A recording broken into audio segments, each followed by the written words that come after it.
providers or caregivers to share with you, patients and families, or knowledge or expertise, but also learn from you the difficulties you're going through.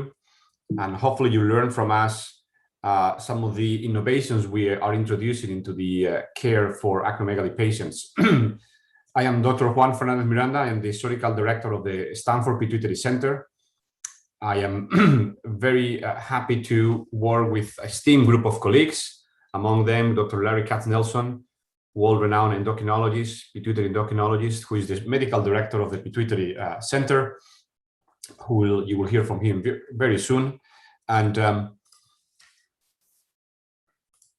we will have a... One second, because my screen is stuck. We will have a great group of panelists sharing with you what is going on.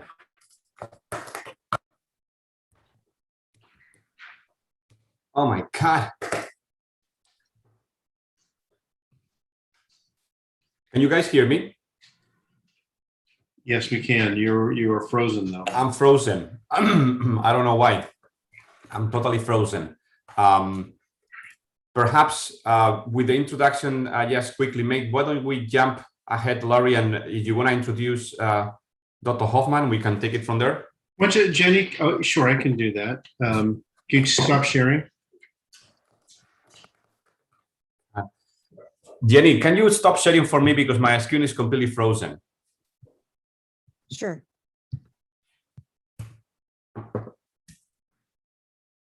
Apologize for these technical issues, but my computer has completely frozen. I don't know why.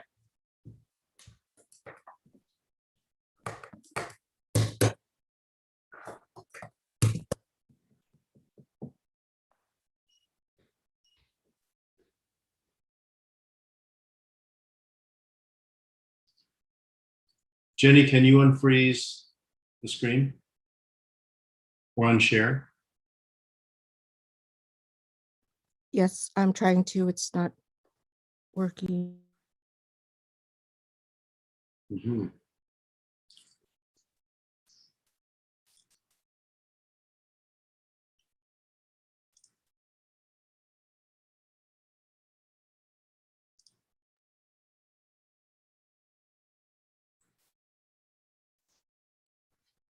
Sorry, everybody, just hold on for a second. Dr. Katz-Nelson, can you share your screen so maybe it'll work? I'll try. Here we go. Now we're good. Good now? Okay. Everybody, hi. Sorry about that. So I'm Larry Katz-Nelson. I'm the medical director of the Stanford Pituitary Program, and we have a terrific program for you today. On this slide right now, you see the panelists, and I just want to introduce several people. First, we have Dr. Rob Dodd, who is a neurosurgeon who will be speaking today. Olivia Chu, who is nurse practitioner extraordinaire. Well, everybody's extraordinary here, but extraordinaire, who works with us, will be on the panel today too. Dr. Andrew Hoffman, who is the co-director with me, another outstanding endocrinologist in the field of pituitary disease. Aaron Whiff, who is right here with us as well, who, in addition, another major, very important part of our clinical program. We have Vicki Gates-Bazarvay, who is on here, another important part of our program. In addition, Jill Cisco, who is known to many of you, who leads the acromegaly community, has been just an outstanding resource for all of us and for our patients and lobbyists, and what an advocate Jill has been. And Dolores Pita, who is one of our patients. We'll be discussing her journey later on today. So we are going to start with slides in a minute. That question came up. And we're going to, the next part of the panel, Jenny, I don't have the other slides, so I'm not exactly sure what you're referring to. Let me see if well, hold on, everybody. I'm sorry, we're having a little bit of technical snafus here. I can share the slide. Yeah, can you share the slides? I don't have them. Just to show you what the agenda is going to be for this morning.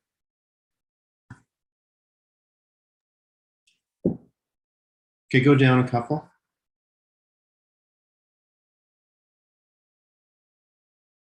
Go ahead, advance. Advance. Advance, stop there. Go back.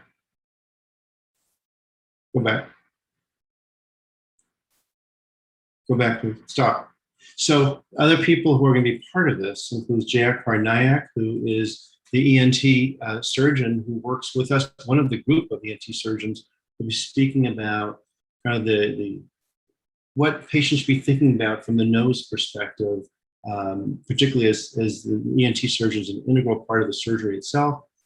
Lisa Noctegal, who's an endocrinologist from Massachusetts General, the Harvard Medical School system. Many of you may be aware there was a pituitary program yesterday, and we were doing these in conjunction. Some of us participated in the program through the Harvard Medical School yesterday, and Dr. Lisa Noctegal will be participating today with us. Next slide, please. I introduced Jill, here's her picture, and Dolores. I also want to introduce Catherine Jonas, who's a licensed marriage and family therapist, but she also has a really important role in working in Los Angeles with the pituitary program at Cedars-Sinai. And Catherine is an amazing resource for patients thinking through how to cope with the diseases associated with pituitary disorders. And Catherine will be speaking with us today as well. And we thank Catherine for joining us too. Next slide, please. So here's the agenda for this morning. We'll start with Dr. Andy Hoffman, who'll be introducing you to acromegaly. What is it and how is it diagnosed? Was Andy will be speaking on, and then I will be following that with a conversation on the options for medical therapy of acromegaly, how we choose these, and then we will have live question and answer period afterwards for Drs. Hoffman and myself, followed by a break. Next slide, please. In the later morning, you'll be hearing about surgery and radiation treatment in acromegaly by Dr. Dodd, followed by a novel approach that Dr. Fernandez Miranda has developed on resection of what's called resection of the medial wall of the cavernous sinus, which has been a technique which has led to much greater outcomes in terms of surgical cure of acromegaly, followed by Dr. Nayak, he's the ENT surgeon, discussing the impact of a rhinologist, a nose surgeon, on surgical outcomes and quality of life after surgery. Then there'll be a Q&A after that as well. Next slide. And then we are going to be hearing from Dolores, who's a patient volunteer in her journey in acromegaly, followed by Jill Cisco, who I discussed is the president of the acromegaly community and just an amazing resource for us. And then follow after lunch, we'll have a brief time for lunch. And then we're going to hear from Dr. Catherine Jonas, who will be discussing basically a psychotherapist perspective on how to cope with this disease. And then Q&As to the end of the day. So we hope we've covered a lot. We're trying to move through this. It's a lot of information, but we really are here to be a resource for you and try to answer your questions. Here's the group. Next slide, please. Keep going, in the interest of time. Okay, so here's some basic information for you. All these lectures are being recorded on Zoom and are live on YouTube. Here is a link to adjust caption settings and language on YouTube. And we want you to be able to ask questions. So please place your questions and comments in the Q&A, which should be on the screen. You can send, you may see this in the bottom of your Zoom screen where it says Q&A. You can just click on that and ask a question. And we will be answering these questions after the presentations are done in the live Q&A. And if you have private inquiries for any of the panelists here, you can place those in chat and address them to whomever you'd like. If you have a question that you'd like to ask, but you're uncomfortable placing it in the public Q&A. Next slide, please. And we'll start here with the first presentation by Dr. Andy Hoffman on introducing you to the concept of acromegaly. What is it and how is it diagnosed? So I'm going to pass the baton now to Dr. Hoffman. Jenny, can you take over, please?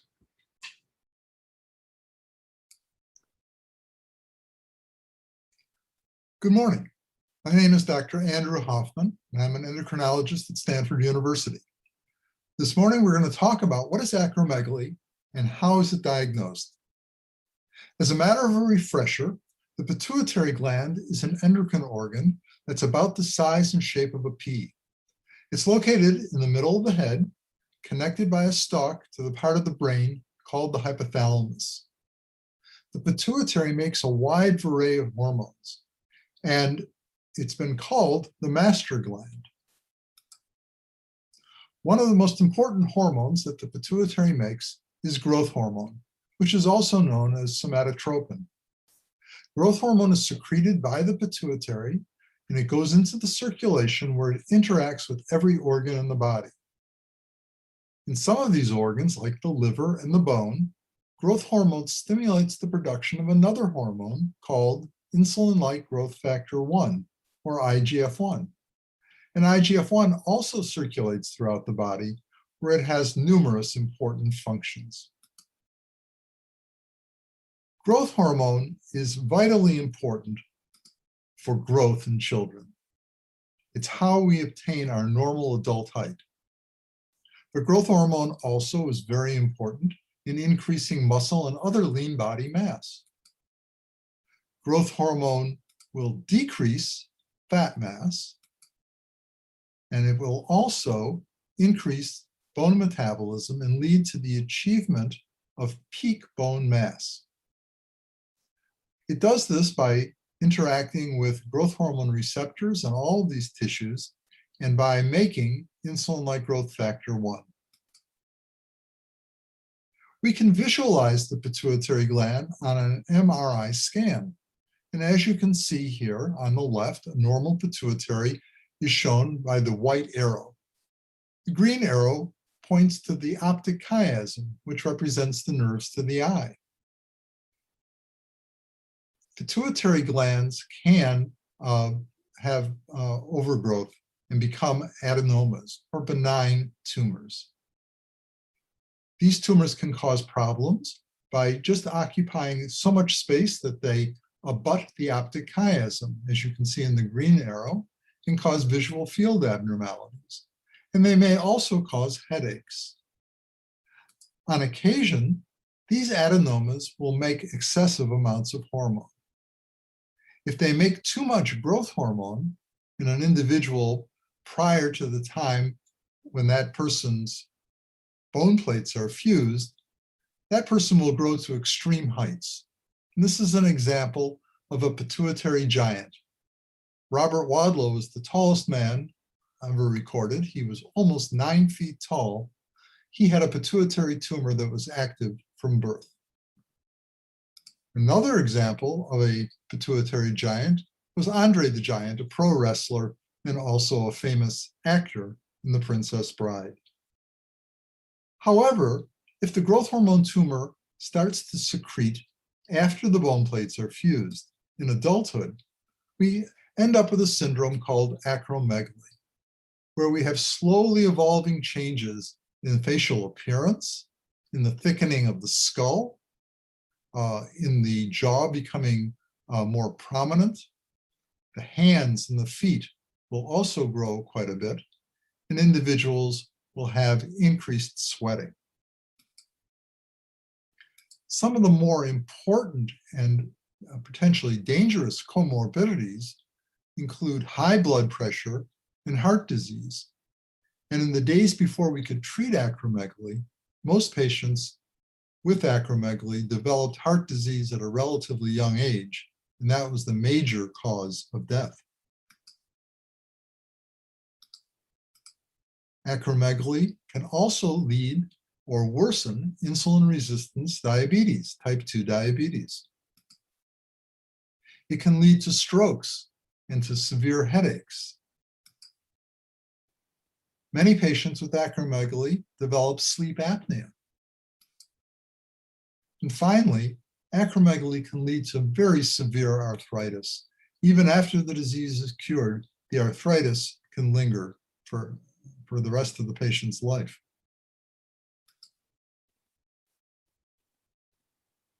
In the days before we could treat acromegaly, it was quite clear that patients with acromegaly had a foreshortened lifespan. Those who had acromegaly and diabetes had an even increased mortality. And those with acromegaly and heart disease died much, much younger than the general population. However, we've recently learned that in acromegaly patients who have been cured of their acromegaly and have a normal IGF-1, that their mortality is similar to that of the general population. Now, the primary cause of acromegaly is a pituitary tumor. Most of these tumors, about 3/4, are what we call macroadenomas. That means they are more than 1 centimeter in diameter. And the rest are microadenomas. Those are tumors that are less than 1 centimeter in diameter. Relatively rarely, there are genetic or familial syndromes, but most people just have acromegaly on a sporadic basis and don't have any family history of acromegaly. Rarer still are so-called ectopic syndromes, where the growth hormone is made by the liver or some other organ, or a protein called growth hormone releasing hormone is made by the pancreas or the lung. These are exceptionally rare causes of acromegaly.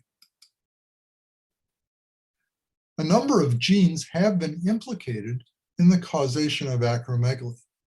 Some of them are inherited and some are just sporadic. Some patients have other endocrine manifestations of their disease, such as multiple endocrine neoplasia types 1 and type 4. And we occasionally see familial acromegaly in patients with the AIP mutation. The most common presenting feature of acromegaly are the enlarging hands and feet and the facial changes that essentially all patients will notice. Women often complain of menstrual disturbances and may even have complete amenorrhea or loss of menses. Most patients notice excessive sweating and headaches, and many patients complain of carpal tunnel syndrome, impotence, or high blood pressure. Well, who makes the diagnosis of acromegaly? Usually it's not the endocrinologist, and usually it's not the neurosurgeon. We often get referrals from dentists and oral surgeons who make the diagnosis because of malocclusion or increased spacing of the teeth. Sleep doctors who see patients for obstructive sleep apnea will often notice some of the changes of acromegaly and make the diagnosis themselves. Hand surgeons and neurologists who see patients for carpal tunnel syndrome will often make the diagnosis. Even podiatrists who notice their patients' enlarging feet will occasionally come up with the diagnosis on their own. Ophthalmologists who are taking visual field exams may notice that some patients have visual field abnormalities and will suggest that they might have acromegaly. Some plastic surgeons will make the diagnosis when they are asked to do facelifts. And then sometimes it is the endocrinologist or the neurosurgeon who makes the diagnosis. Often patients will get head MRIs for reasons such as having had head trauma or having symptoms suggestive of a stroke. And a pituitary tumor is found incidentally on the MRI, and a referral is made to either the endocrinologist or the neurosurgeon.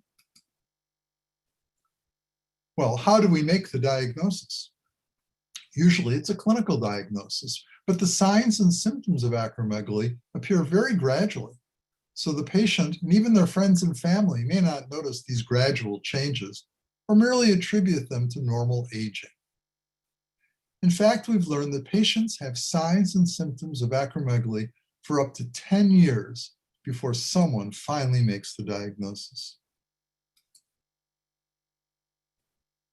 Well, it's important for us to confirm the diagnosis by making hormone measurements. And which hormones should we measure? In these slides, I'm showing you patients who've had growth hormone measured every 10 minutes throughout the day. If you look at the healthy adult on the left, you can see that most of the time the growth hormone levels are very, very low. But most adults will have several spikes and peaks of growth hormone throughout the day. Patients with acromegaly tend to have relatively high levels all day long, and they'll also have these spikes where the levels become very high. But if one were just to obtain an isolated growth hormone test, one can see that if one gets it in a healthy adult at a time when that adult has a peak, one might think they have acromegalic levels. And similarly, in some patients with acromegaly, during these low nadir levels, the levels might even be in the normal range. And so since growth hormone has this pulsatile pattern of secretion and that it changes on a minute-to-minute basis, we generally don't use a serum growth hormone as a primary test. Instead, IGF-1, insulin-like growth factor 1, is the best single test for diagnosing acromegaly. It's representative of the average integrated daily growth hormone secretions, and the levels are stable throughout the day. They don't pulsate, and they're not affected by meals. The IGF-1 level is actually a good indicator of disease severity at diagnosis. But one must be aware that there's a lot of variability in IGF-1 assays, and it's important for your endocrinologist or surgeon to choose the proper lab for this assay. The diagnostic testing for acromegaly therefore includes the serum IGF-1 level. Sometimes we will obtain a growth hormone level, and then sometimes we'll obtain growth hormone after doing an oral glucose tolerance test. A normal individual will suppress their growth hormone to essentially undetectable during an oral glucose tolerance test, but patients with acromegaly will not. We will then proceed to an MRI to identify the tumor's location and size. We'll evaluate for other pituitary function and order visual field exams to determine if the tumor is touching the optic chiasm. Now, it's important to recognize that the pituitary makes a wide variety of hormones in addition to growth hormone. It makes prolactin, which stimulates the breast. It makes ACTH, which controls the adrenal glands, TSH, which controls the thyroid glands, and gonadotroph hormones, FSH and LH, which control the ovary and the testis. Therefore, we know that pituitary tumors might affect normal pituitary function. If they're very big, they might damage or even destroy the normal pituitary. And therefore, as part of the workup for acromegaly, the endocrinologist will also order thyroid function tests, usually a free T4 and a TSH to make sure that they are normal. Adrenal function will be tested, often with an ACTH level and a cortisol level. Your endocrinologist might order what's called a corticotropin stimulation test, which gives us an even more accurate view of adrenal function in patients with pituitary disease.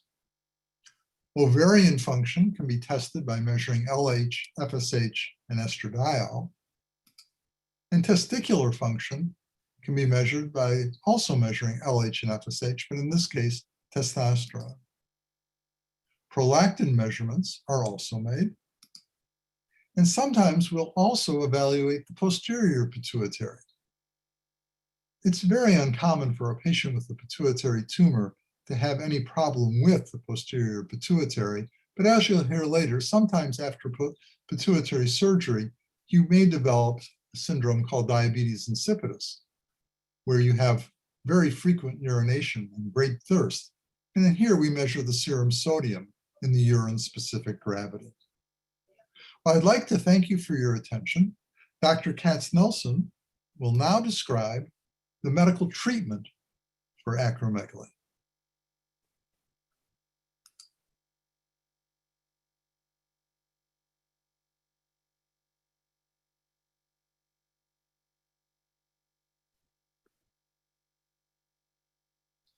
Hi, I will review with you the medical therapy of acromegaly.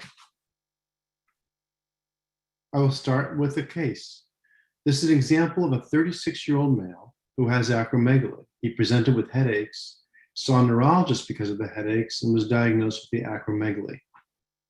He has hypertension, arthralgias, which means joint pain, sleep apnea syndrome.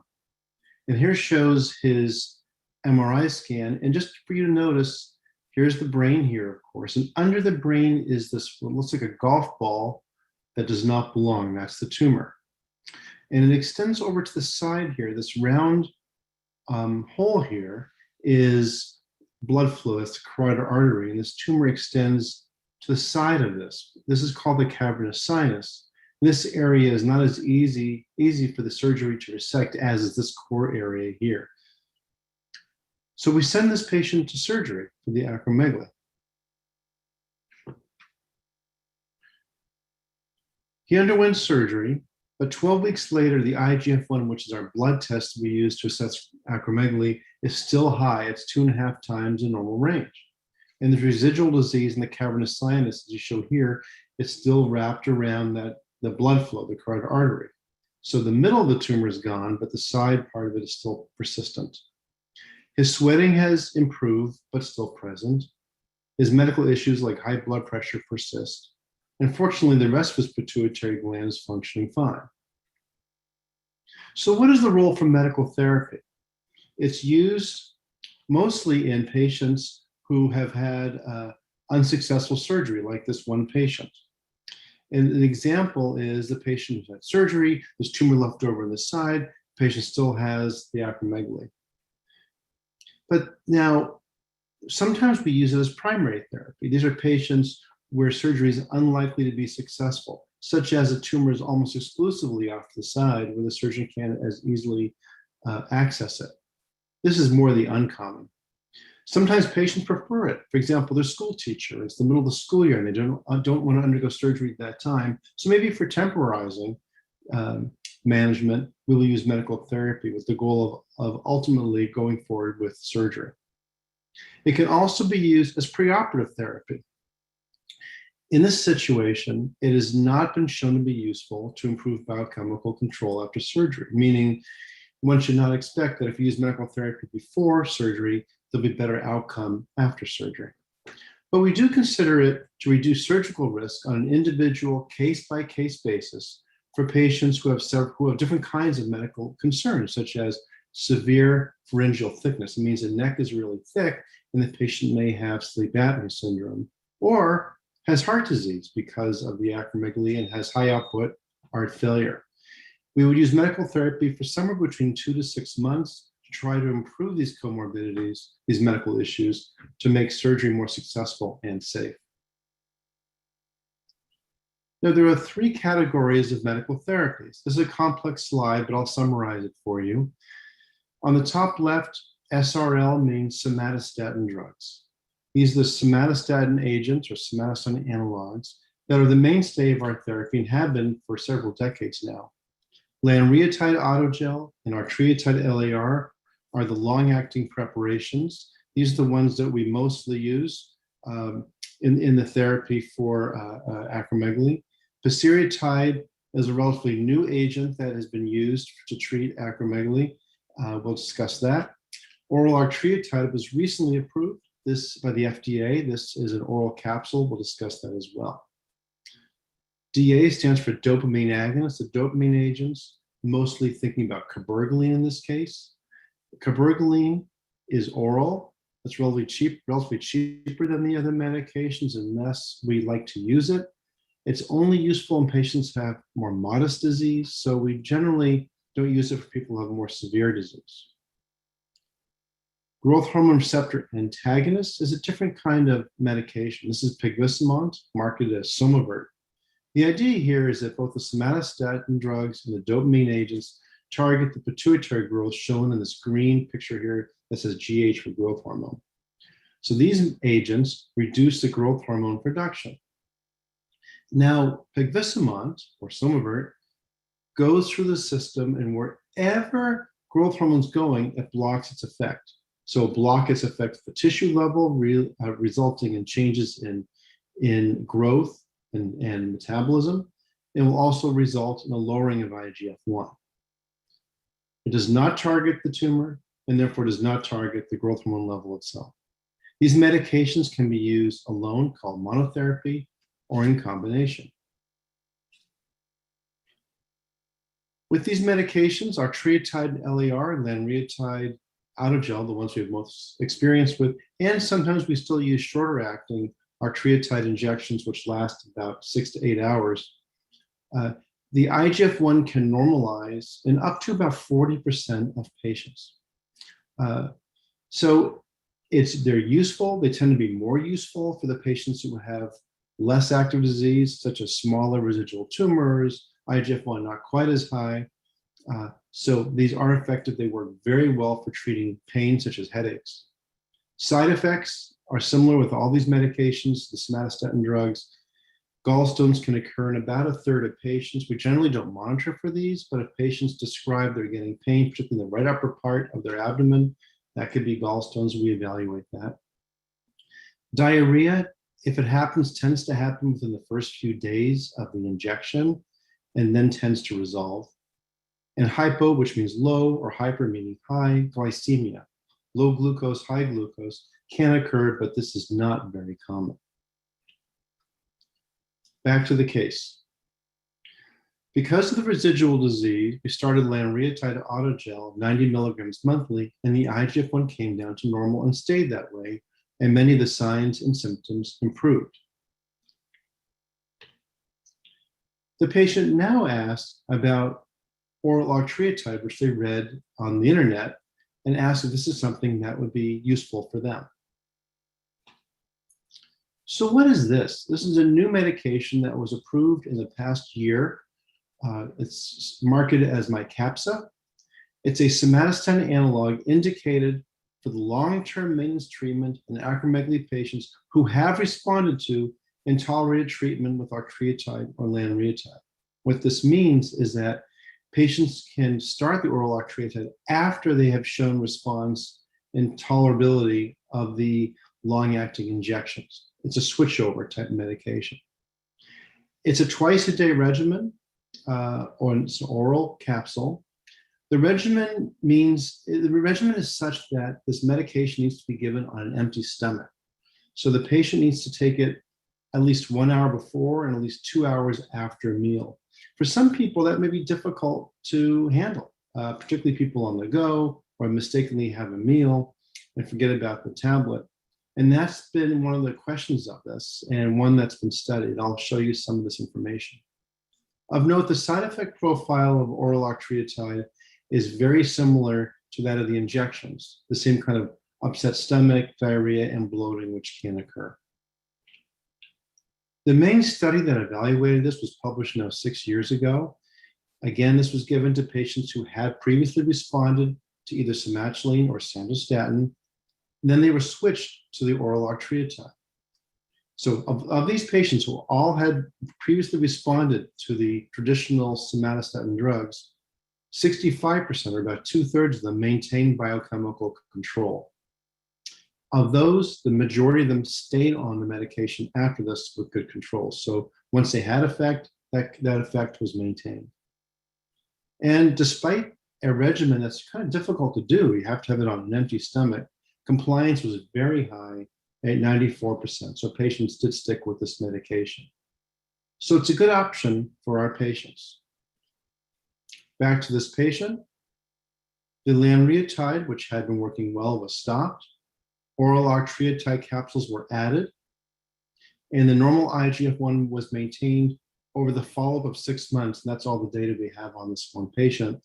But the oral octreotide capsules were successful at maintaining a normal IGF-1. The patient does not require injections any longer.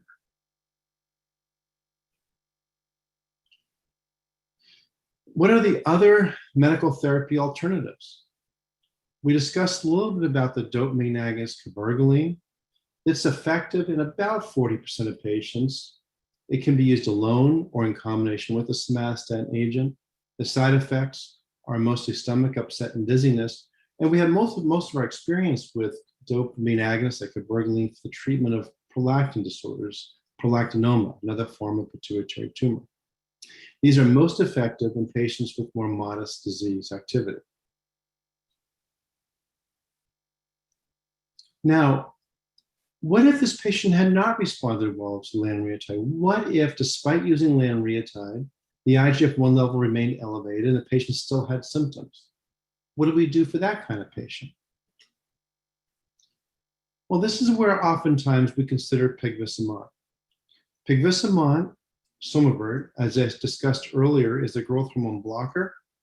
It bypasses the tumor and blocks the growth hormone actions, and it is effective in about 60% of patients. It can be used as first-line therapy instead of any other medical therapy, and if so, it's given as a daily injection, or added to somatostatin analogs if they are not completely effective. What are the side effects of pegvisomant, Somavert? It does not target the tumor. So there are cases where the tumor has grown, and reassuringly, this is very uncommon. It can impact liver tests, and liver tests can become abnormal. So it is important to monitor liver function in a patient who is receiving pegvisomant. The last medication to bring to your attention is pasireotide. This is the newer somatostatin agent. It hits more of the somatostatin receptors. Maybe because of that, it is more effective than either lanreotide or octreotide. It's effective in 45 to 50% of patients. So it is more impactful at lowering growth hormone and, excuse me, decreasing tumor size. The one issue with pasireotide is that there's a greater chance of raising glucose levels. In fact, hyperglycemia can occur in about 2/3 of patients. The hyperglycemia can be managed, but is another issue which will need to be addressed. Back to the case. Pegvisomant 40 milligrams subcutaneously twice a week was added to the lanreotide. On this regimen of combination therapy, a normal IGF-1 level was achieved. And because of this, the lanreotide autogel dose was reduced so that a lower dose was required to manage this patient. And this patient did very well.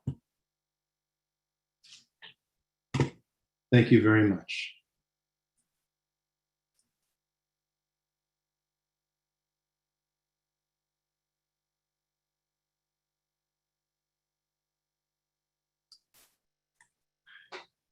Great. We now have time to answer some questions for you.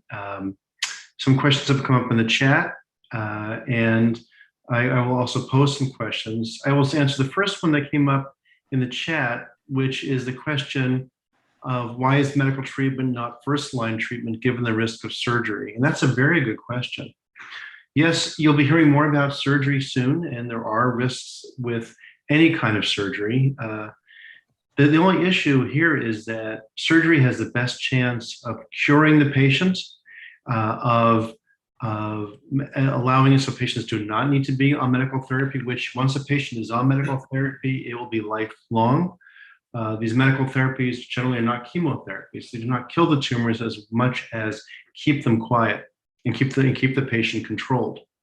So if we can operate, we do. The second part of this is if these tumors are pressing upon an important part of the brain, such as the optic nerves, medical therapies cannot be relied on to decompress those structures, and surgery can do that. And the third piece is that we often want to see what the pathology is to make sure we have the right diagnosis. We can only do that if the surgery has been performed and some of the tumor has been removed. I'm going to pose the next question to Dr. Hoffman. Larry, let me just make a quick point Sure, on please. that, because that is a very good question. Why is medication not the first option as opposed to surgery, given the risk of surgery? But as we will explain later, the risk of surgery are highly dependent on the experience of the surgical team. And you have experienced surgical team, the risk of surgery are actually very low. Of course, going through surgery is inconvenient, is unpleasant, It is rough for patients, but it's definitely worthy in the mid and in the long run. Let me also add that medical therapy is much more effective on smaller tumors than large tumors. And that even if the tumor can't be fully resected, taking out large parts of it will tend to make medical therapy more effective. Exactly. One more part of this, and I alluded to this in my talk, is that there are some patients who, for whatever reason, do not opt to have surgery at that time. It may be a timing issue. It may be, for example, the timing is not right to undergo surgery, or the tumor largely is in a place that is not very accessible to surgeons. Although Dr. Hoffman just said, which is true, if we can resect much of it, we definitely try to do that first because it makes medical therapy much more effective. The third piece, maybe the patient is not medically fit for surgery at that time, and maybe other medical issues ongoing. And so we prefer to start with medical therapy. And sometimes we continue that medical therapy for years. But generally, if we can operate to try to either decompress the local structures or just hopefully cure the patient, we opt for that first. I'm going to ask a question to Dr. Hoffman. And the question is, even if we do operate, you listed a number of signs and symptoms of acromegaly. What can improve once we take care of the acromegaly, once we bring the growth hormone IGF-1 down to normal, or what other issues should we continue to monitor once therapy has been started? Well, I think that many people experience relief of a number of symptoms once we normalize the IGF-1 levels and the growth hormone levels. A lot of the excess sweating will go away.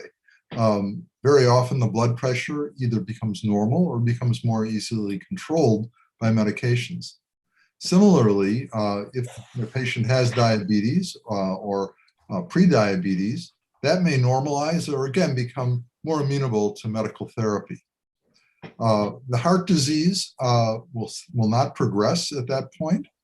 And in general, patients will feel better. Now, the one thing that often does not improve, however, is the arthritis. Acromegaly does cause an osteoarthritis that can be quite debilitating in its later stages. And even after we've treated the acromegaly, the arthritis doesn't cure itself, and that will remain a problem that we'll need to monitor going forward. I could add to that, sleep apnea syndrome often does, which is very common in acromegaly, often does improve, but may not resolve. So we ask patients who have sleep apnea syndrome to be reassessed once their growth hormone IGF-1 has been appropriately controlled. But it's very highly possible that the patient will need to continue on the CPAP device if that's what they're on for the sleep apnea syndrome. There are some questions about the medical therapies. I'm going to pose a question to Olivia Chu, who's a nurse practitioner in the group. The question is, these medicines are expensive. And what kind of challenges do you see in obtaining these medications? What kind of guidance can you offer patients in this way? Right. There's so many different options for some of our patients. They can use specialty pharmacies that may assist with getting prior authorizations. And we do have a team over here at Stanford to try to help to get ongoing authorizations in place. Sometimes we have some grants that we can apply for. There are some copay assistance programs that are available to commercial insurances. But for the most part, we do have to continue to chase these prior authorizations every 6 months to a year, and whenever insurance policies change. So formularies may change from year to year as well. Thanks. I have a question for Dr. Fernandez-Miranda and Dr. Dodd. The question is, these tumors cause damage in a number of ways. Other than increasing growth hormone levels, what other concerns do we have about the size with the tumor, with its anatomy and with its size? Rob, do you want to address the question? Sure. So it's a really good question, as are all of these questions that have been posed. And as Dr. Hoffman excellently showed in his slide, the critical structures around the pituitary gland, and therefore where the tumor is located, can be affected by mass effect. And so the nerves that go to the eye, both the ones that are primarily responsible for transmission of vision, as well as the nerves that move the eye, that when they're affected can result in what we call diplopia, which means double vision, are certainly at risk for larger tumors. And oftentimes we get patients who present with these symptoms. And the longer these nerves are compressed, the less likely it is that sometimes they'll get those symptoms resolved. But quite often, many of them do resolve after the decompression is performed. Thank you. Dr. Hoffman, question about the IGF-1 assay. You talked about how this assay, there's a great deal of variability in the assays. Can you say anything more about which assay to use and how are these standardized? What's the approach that physicians and patients should take? Well, the standardization really depends on who's doing the lab. There are several national laboratories associated with big firms such as Quest and LabCorp. And the Mayo Clinic also does an assay. I think it's important that wherever you do get the assay, that when you get subsequent assays to assess how your medical therapy or surgical therapy has done, that it be done at the same place, so that you have a sense of at least those assays are consistent with one another.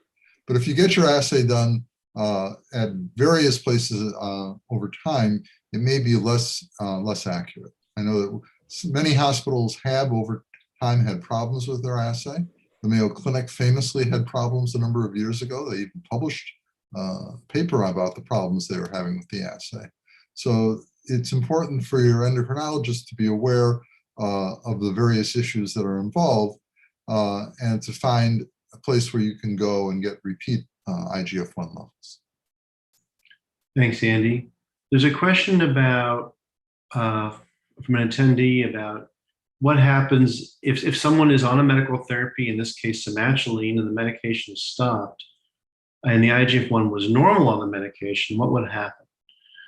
Well, as I alluded to earlier, these medications generally are temporizing, meaning that they work to lower the output of growth hormones. So the tumor will make less growth hormone, the IGF-1 and growth hormone levels will come down to a controlled and safe range.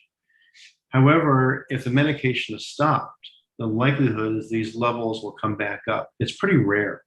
And in fact, I've never seen it, but it's been described that if a patient's been controlled on the somatostatin analogs, one of them, any of them, and the IGF-1s come down, that if you stop the analogs, the IGF-1 and growth hormone stays low. Generally, they come back up again.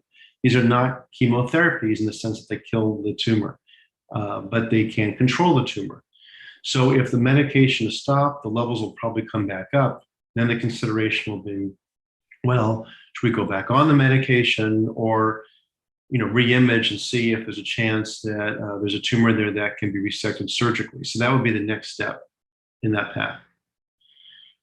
Another question is regarding the oral octreotide option. Just to say again, oral octreotide has been FDA approved in patients who have been responded to, I should say, controlled and are tolerating the injectable variety. So we generally, at this point, again, it's a new medication, we're gaining experience with it, but are not starting patients on that one.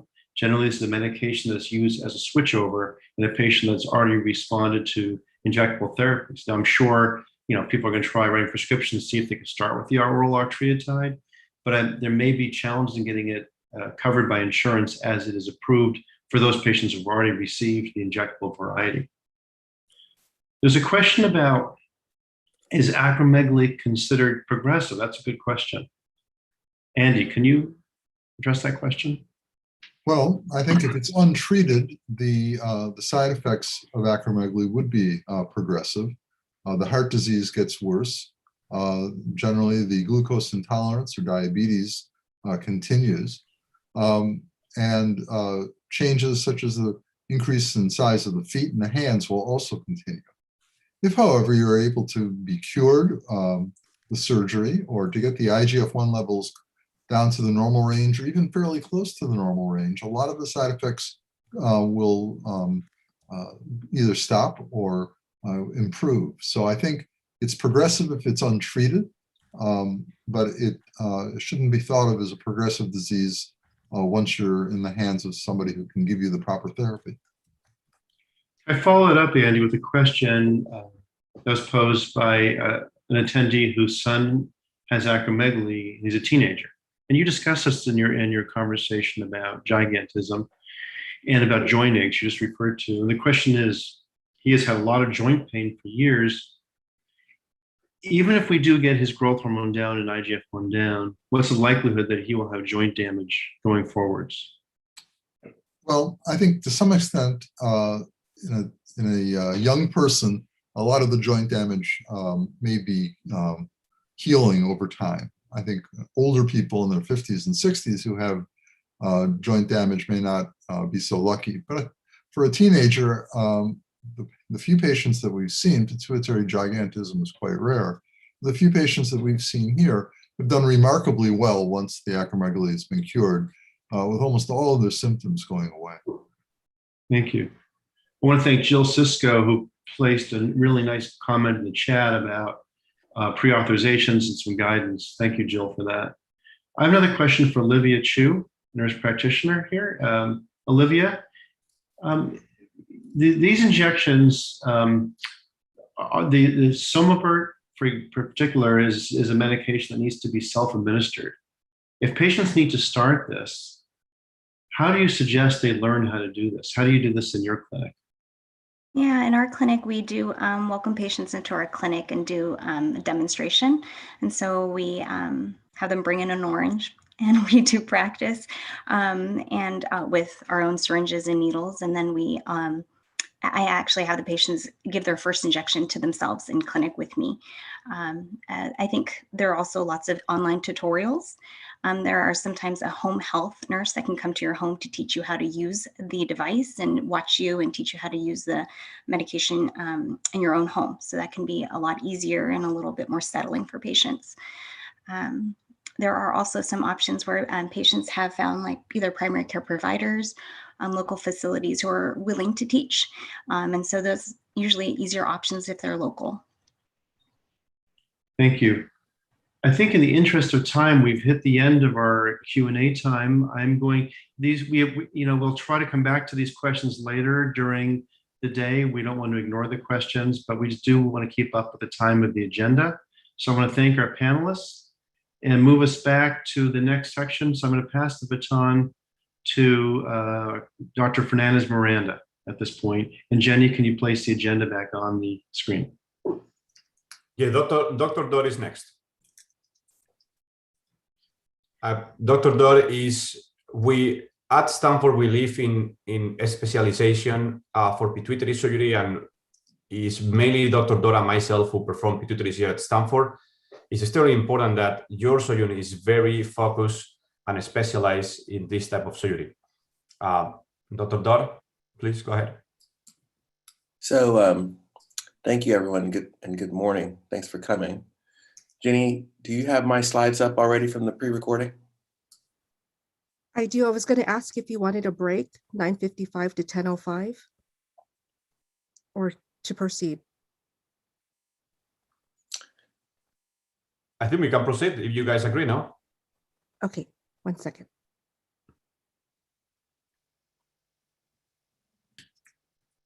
As Dr. Katz-Nelson said, we will try to address all questions that you participants posted as the day goes on.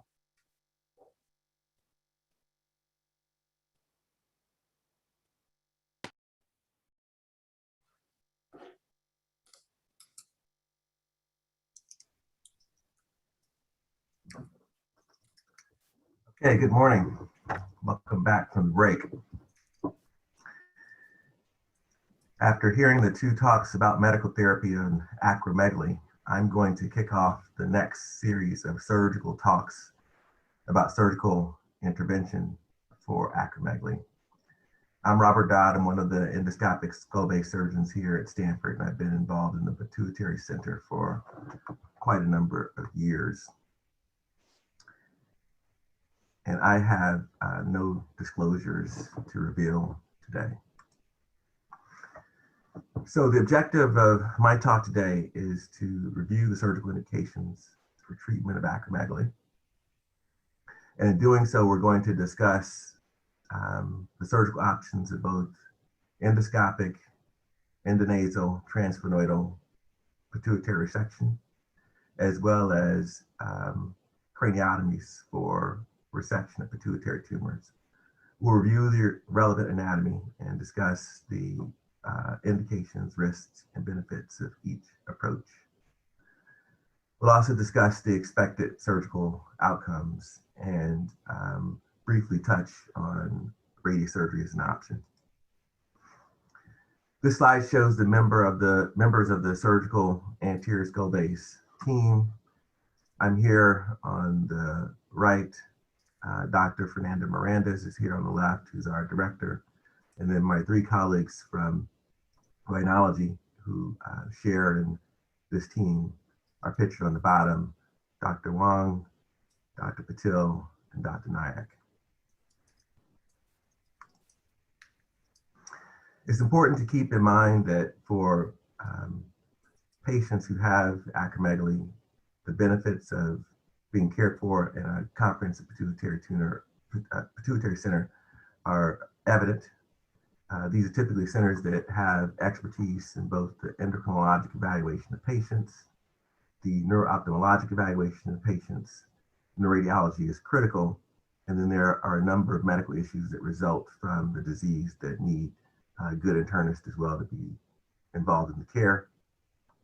It goes without saying that for my topic, surgical intervention, endoscopic interventions as well as open surgical interventions are important to have at a center, as well as the capability for adjunctive therapy with radiosurgery and possible endovascular minimally invasive interventions if necessary.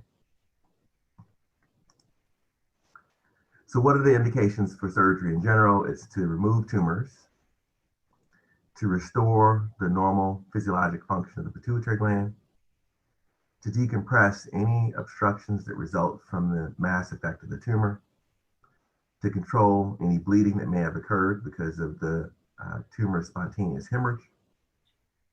In the event that there's an infection, we can also clear that surgically. And then in some instances, surgery is necessary to provide a diagnosis. This is the gland of interest. This cartoon is not a cartoon of a pituitary gland, shows the anterior gland as well as the posterior gland, which is an extension of the hypothalamus. The anterior gland, as you heard earlier today, is the portion of the gland that's responsible for the endocrinologic function.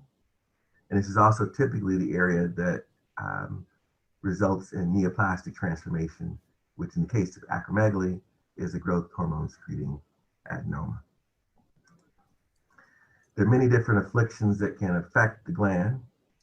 Most importantly for today are adenomas, and most importantly for today are functioning adenomas of the type that can secrete growth hormone and can result in acromegaly. There are other types of tumors that affect the gland, including craniopharyngiomas, meningiomas. There are different types of cysts, inflammatory diseases, and infections. And so it's just to keep in mind that for surgical perspective, all of these pathologic entities can affect the pituitary gland and necessitate surgical intervention. In understanding how to approach tumors in this area, it's important to understand the bony anatomy. This next slide shows you the frontal bone, it shows you the nasal bone, and it shows you all the bones that are involved in access through the transnasal root. Here's a sagittal view that shows those bones in more detail.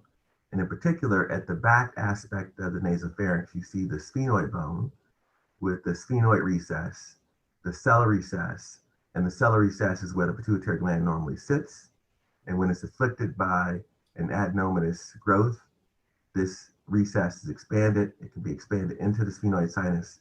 And this is the route of attack that we need to take in order to remove the tumor.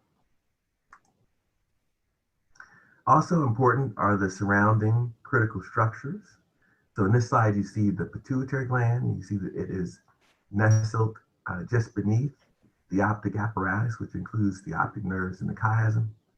And sitting just above that are the important vessels that are involved in the circle of Willis, which include the carotid arteries, the anterior cerebral arteries, and the anterior communicating artery. There are also a number of perforating arteries that supply the pituitary gland stalk and chiasm that come from the carotid arteries, and those are also pictured in this slide. And I show this slide because it's clear that once you understand the relevant relationships of this anatomy, you can also understand what the potential risks are for operating in this area. This slide shows a picture of a microadenoma, which by definition is a tumor that's less than a centimeter. In this particular slide, you can see that it's on the left side of the gland. You can see that the stalk is here, the normal pituitary gland is here, and this is the tumor. One nice thing about this tumor is that it appears to be very well encapsulated, so that for surgical extirpation, we can nicely go in, define the capsule, separate it from the normal gland, keeping its function intact, and then remove the tumor intact. And if you can remove it with an intact capsule, then there's a greater likelihood that you will get all of the tumor and cure the disease. On the other hand, this is a pathologic specimen of a macroadenoma, which is defined as a tumor that's larger than a centimeter. And you can see that in this case, this tumor is so large that it extended upwards into what's called the third ventricle, making it much more difficult to completely resect, but still not impossible. And we'll describe some of the techniques used for removal of these types of tumors. So traditionally, there are two types of approaches for lesions in and around the sella, including pituitary tumors. One is a transcranial approach. And that's where a patient is put to sleep in an operating room. An incision is typically made behind their hairline. A small bony window, a craniotomy, is used or created.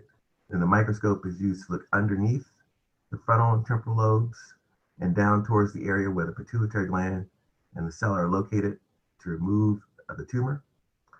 Sometimes these transcranial approaches are a little bit more frontal as opposed to lateral. Here's an older picture showing a transnasal approach before we started to use the endoscopes. You can see that in this diagram, a nasal speculum was inserted into the nares, all the way back to the nasopharynx. The corridor was opened, and you can see that this exposes access to the sella and the sphenoid sinus. Nowadays, we don't use nasal speculums. Instead, we can just navigate through the cavity with a fiber optic endoscope, which provides a high resolution HD 4K view. The endoscope is placed through the nares, past the turbinates, to the back of the nasopharynx, where it gives us access to various aspects of the posterior skull base, including the sphenoid sinus, the anterior skull base, and for certain lesions that extend low, down to the clivus and the junction of the first cervical vertebra. So principles of skull-based surgery apply, and that is that you need to understand and visualize the relevant anatomy and pathology. You need to remove any obstructed bone that is in the way of getting to the tumor. You avoid any retraction on critical structures. You preserve and reconstruct any blood vessels that are in the way. You preserve all cranial nerves. And then in the end, you have to repair the defect that you create surgically for both protection and cosmesis. And it's always important when we are doing these surgeries that we use standard microsurgical and micro technique. And we work collaboratively with our colleagues from ENT. There are some surgical adjuncts that we use in certain cases for large tumors where we expect to get a CSF lead. Sometimes we place what's called a lumbar drain. And here you can see a patient that's positioned in the decubitus position for placement of a lumbar drain. We also fix the patient's head in a fixation device so that they don't move during surgery. And this also allows us to register the patient's head and space so we can make use of intraoperative navigation, which is shown here. Here's our stealth intraoperative navigation. And you can see a large cellular tumor. This is us registering the navigation after the patient's head has been fixed. And you can see that my technologist is making sure that the registration is valid by using the appropriate bony landmarks. Once the head is fixed and registered to the imaging, we know ahead of time exactly where all the critical structures are in the tumor, and we can anticipate getting to them before we actually see them. And this really helps with large tumors that wrap around corners so that we can understand where we are in space again before we get there. Another adjunct is the surgical theater virtual reality. It's used both intraoperatively as well as preoperatively to help understand the relationships of both the tumor and the critical structures. You can tell by that brief flyby that we were able to simulate traversing the nasal cavity, past the nasal turbinates, opening up the face of the sphenoid sinus, entering the sphenoid sinus and looking at the posterior aspect of the sphenoid sinus, which is the floor of the cella. You can see labeled or colored here in blue is the adenoma, and colored here in yellow are the optic nerves chiasm, and in white in the middle is the stalk. You can also see all the relevant blood vessels that surround the area to complete the circle of Willis in that simulation. So these types of virtual reality simulations are both very important in helping the patient understand what we're doing, and in particular for very difficult lesions, helping us understand what we're going to encounter before we actually get there. This is a typical endoscopic view of the anatomy from the endoscope. You can see that the clival recess is centered here with C. The cella fossa is here in the center. It's behind this fossa where the pituitary gland sits, and thus the tumor that we're operating to remove. This demonstrates the area above the cella, which is called the plana. To either side are the recesses where the carotid protuberances are, and the optic nerves have a protuberance that is just superior and lateral to the cella fossa. Once we observe the relevant anatomy, again, there's a bony removal of the cella floor, exposing the underlying dura. Once that dura is exposed, it is then excised, which gives you access to the tumor and the tumor capsule. Once the tumor capsule is identified, you can then proceed with removing the adenoma with care to preserve the normal gland and other critical structures. So here's a highly sped up example of a patient in which the mucosa is being removed at the posterior aspect of the sphenoid sinus, exposing the cellar floor, which is now being removed. Once that bone is removed, the dura is then seen underneath the bony removal of the cellar floor. That dura is then excised, as you can see quickly, exposing the underlying lesion. In this particular case, we needed additional exposure, and you'll see in just a moment, more bone will be removed, and this dura will ultimately be removed, which has been reflected downward. This is a sucker that is evident here, and it's being used to hold the dura while more bone is being removed up towards the planum. And then that will allow the resection of this bit of dura that has been coagulated so that we can have greater access to the underlying lesion. Here's an example of separation of the tumor from the normal pituitary gland and the arachnoid membrane that's superior. This microscopic tool is gently being used to tease and dissect the tumor, which is located here on the right side of the screen, from the pituitary gland, which is this more whitish structure superiorly to it, and that is being smashed up against the arachnoid diaphragm. You can see nicely here that the tumor is being removed, exposing the underlying cavity. So indications for surgery in acromegaly as we discussed earlier, are active disease. There can also be mass effect on the tumor on the visual apparatus, which can cause visual loss. And there can also be hemorrhage within a pituitary tumor, which is known as pituitary apoplexy. This is an example of my colleague, Dr. Laws and Dr. Vance, with a patient with acromegaly who exhibits very classic features of gigantism. Goals of treatment for growth hormone secreting pituitary adenomas are shown on this slide. Relief of mass effect, normalization of hormonal hypersecretion, preservation and restoration of normal pituitary function, and the prevention of recurrence.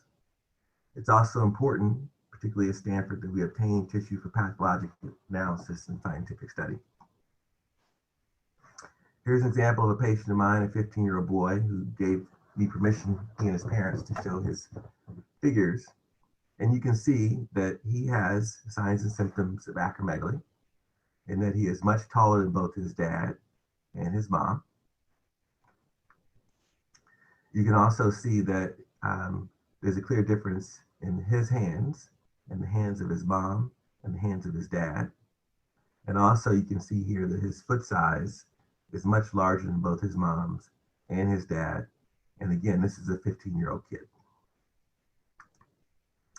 Here's a slide that shows the classic facial features of someone with acromegaly. And his MRI scan demonstrated an exophytic lesion that extended into the sphenoid sinus that's quite classic for a growth hormone secreting adenoma, which is the cause of acromegaly. And so he was definitely a candidate for surgical removal of this tumor to cure his disease. Here's just our virtual reality simulation of the anterior aspect of his nares, through which we would create our transsphenoidal approach. Here's an example of that transsphenoidal approach where the anterior wall of the cell has been removed. More of that bone is being removed now.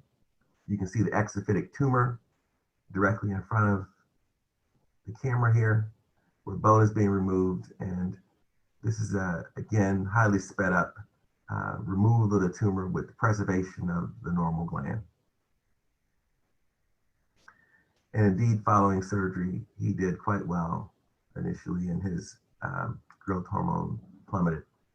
This is his post-operative scan demonstrating removal of the tumor with preservation of the normal gland, and he did have normal glandular function following surgery. The outcomes of surgery for acromegaly are typically very good. In a large study that looked at over 2,000 patients, there was a 95% rate of relief of mass effect, a 95% rate of improvement of acromegalic signs and symptoms, normalization of growth hormone secretion in the vast majority of patients, with preservation of normal pituitary function in over 95% of patients. It is still true that these patients have to be followed, and the 5-year recurrence rates in some series are between 8 to as high as 15%. Now, one of the things that makes the recurrence rate higher is tumor that has extended into the cavernous sinus. We can still remove tumor that's in the cavernous sinus, as you can see from this example. My colleague, Dr. Miranda, is going to tell you in the next talk that he has pioneered removing the medial wall of the cavernous sinus, which increases the likelihood of getting all the tumor, and he'll discuss his success with you in the following talk.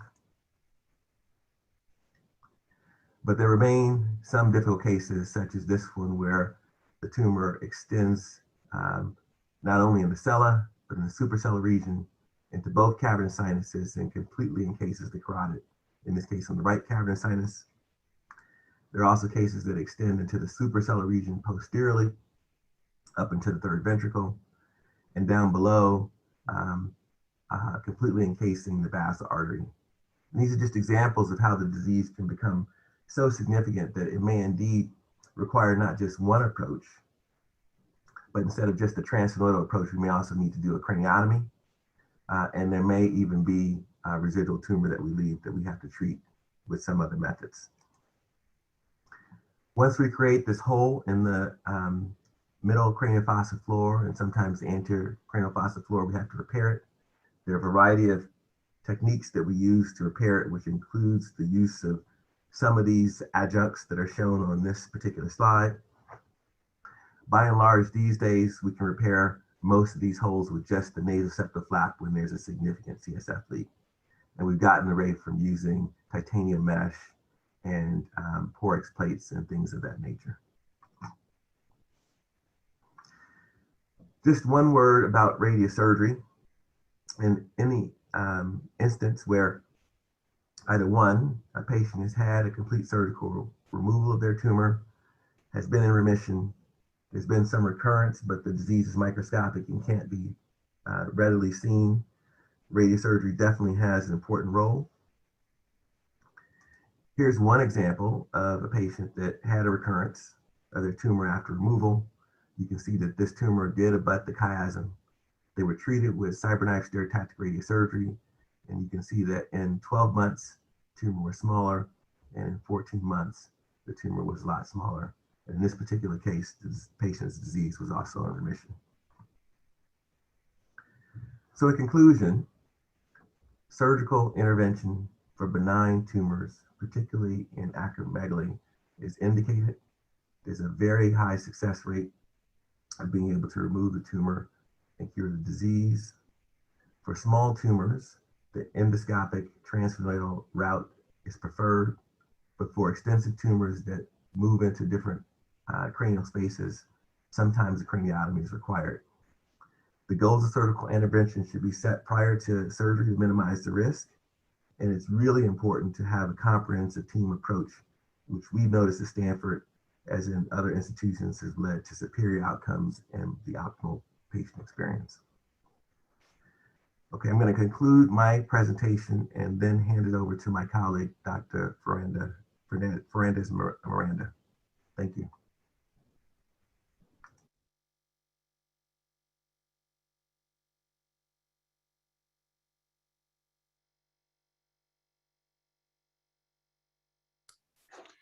Thank you, Rob. That was a beautiful presentation. We're going to move along with the next presentation to have later a question and answer panel. Please keep typing questions and we'll address them as we go.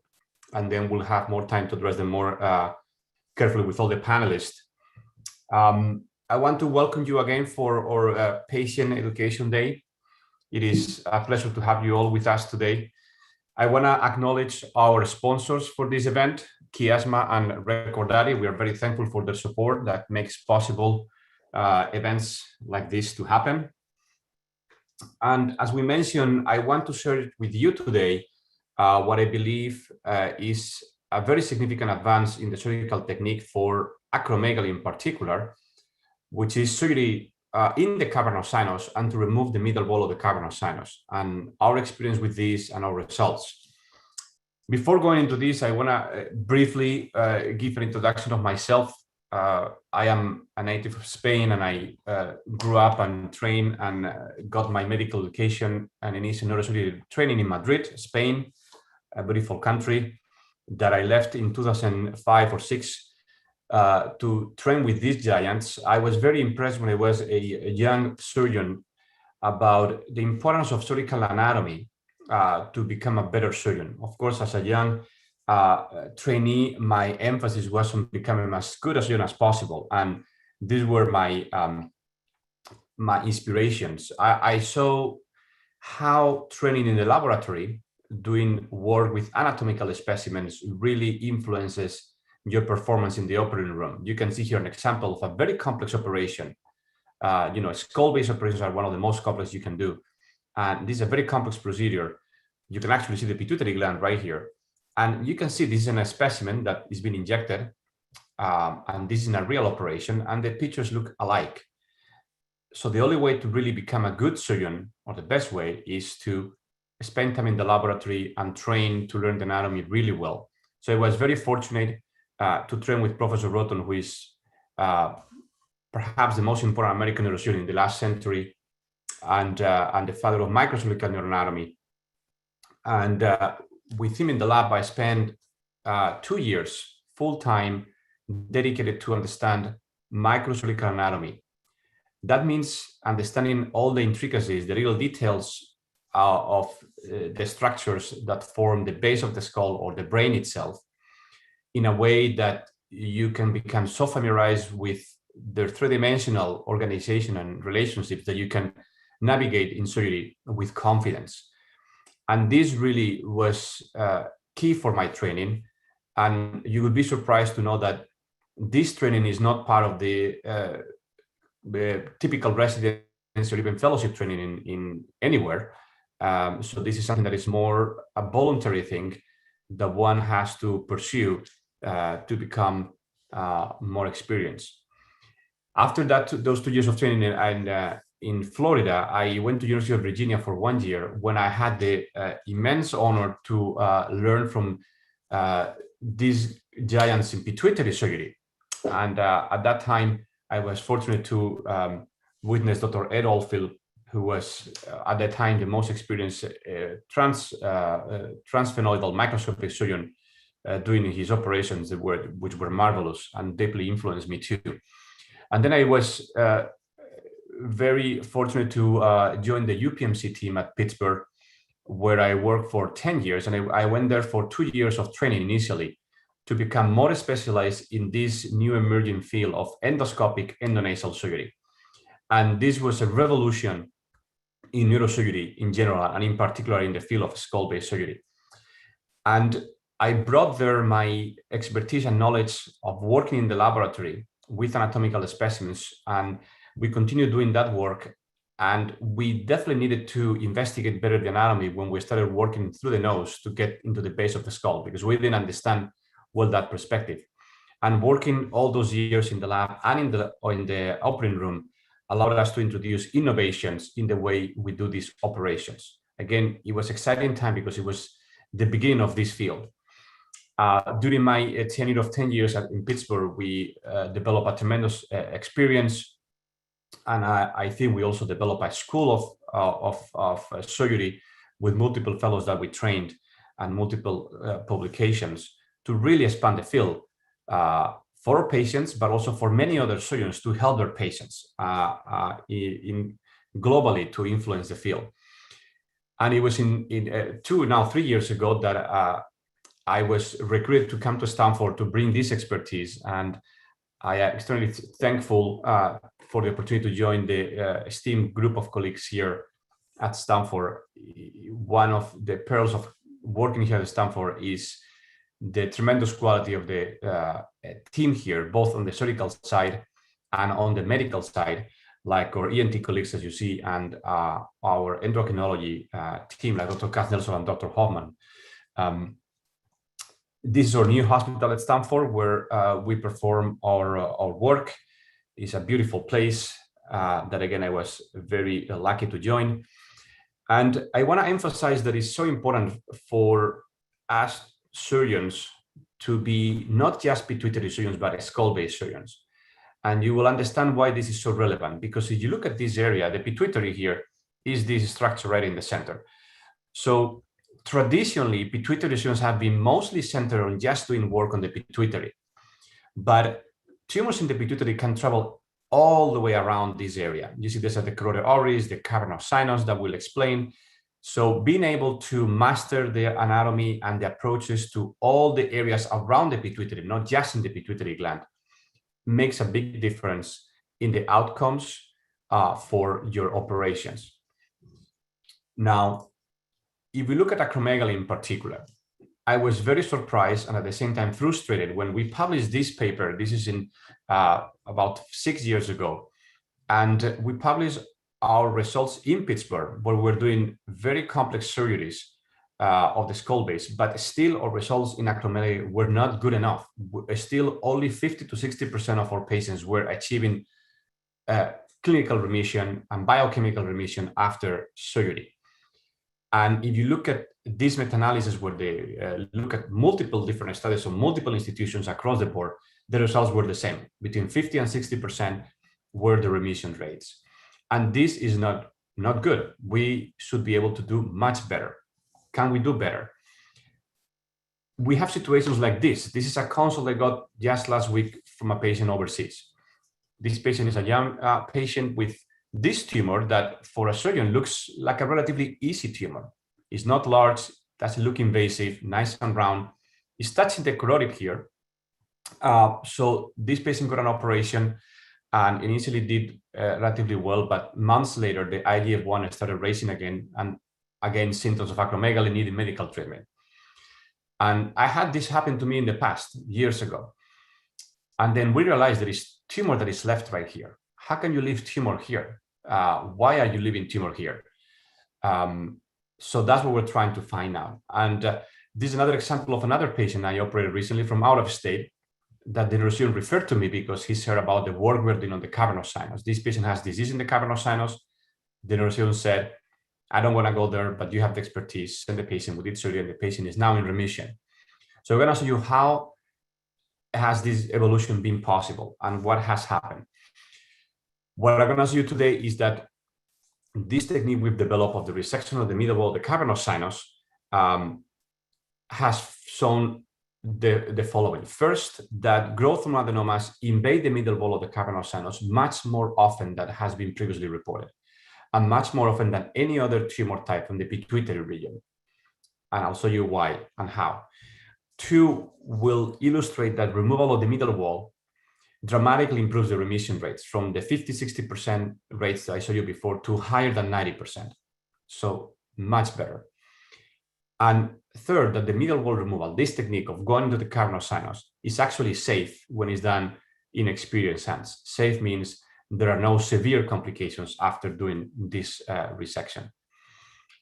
First, what is the cavernous sinus? The cavernous sinus is simply a venous space. It's a venous cavity that is on each side of the pituitary gland. In this cartoon, you can see this blue space. This is the venous cavity that contains the carotid artery within. And because the carotid artery is within, going to the cavernous sinus was considered for many years no man's land. It was considered that going to the cavernous sinus was too risky, both to injure the carotid artery and to injure the nerves going to the eye muscles. And therefore, it was, and still many surgeons consider that is not a good idea to go into the cavernous sinus, and should not be done, and they're not comfortable doing.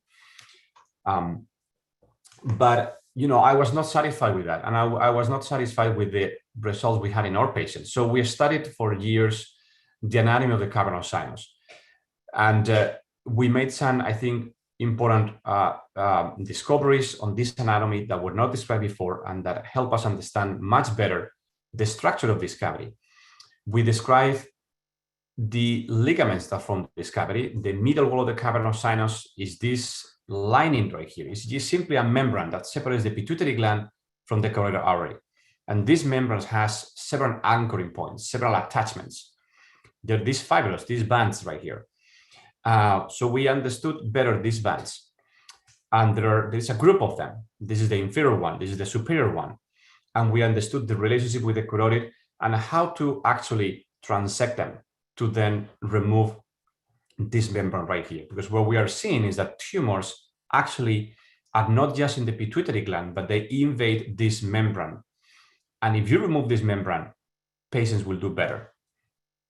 This is a nice illustration that shows you this complex anatomy of the pituitary and cavernous sinus region. You see the pituitary gland is this structure right in the middle. It has two layers of what we call dura mater lining covering it. It is this inner, the deeper layer that forms this medial wall of the cavernous sinus. And this medial wall has these ligaments that you see that go and embrace the carotid artery superiorly and then also inferiorly. And if we understand this structure and we have this in our mind when we do surgery, we can understand how to disconnect these ligaments and remove this wall completely. And we can also even understand how to work within the cavernous sinus to remove tumor that has actually broken through the wall into the cavity of the cavernous sinus.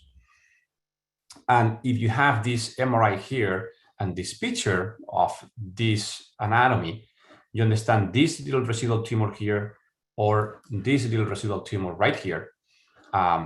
We can actually remove it is actually embedded in this middle wall. So now we have the anatomy we need to do this operation.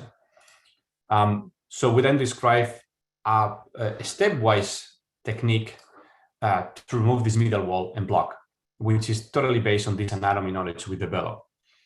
I'm going to show you in this illustration how is this operation done with this cartoon. So first we use this high-speed drill.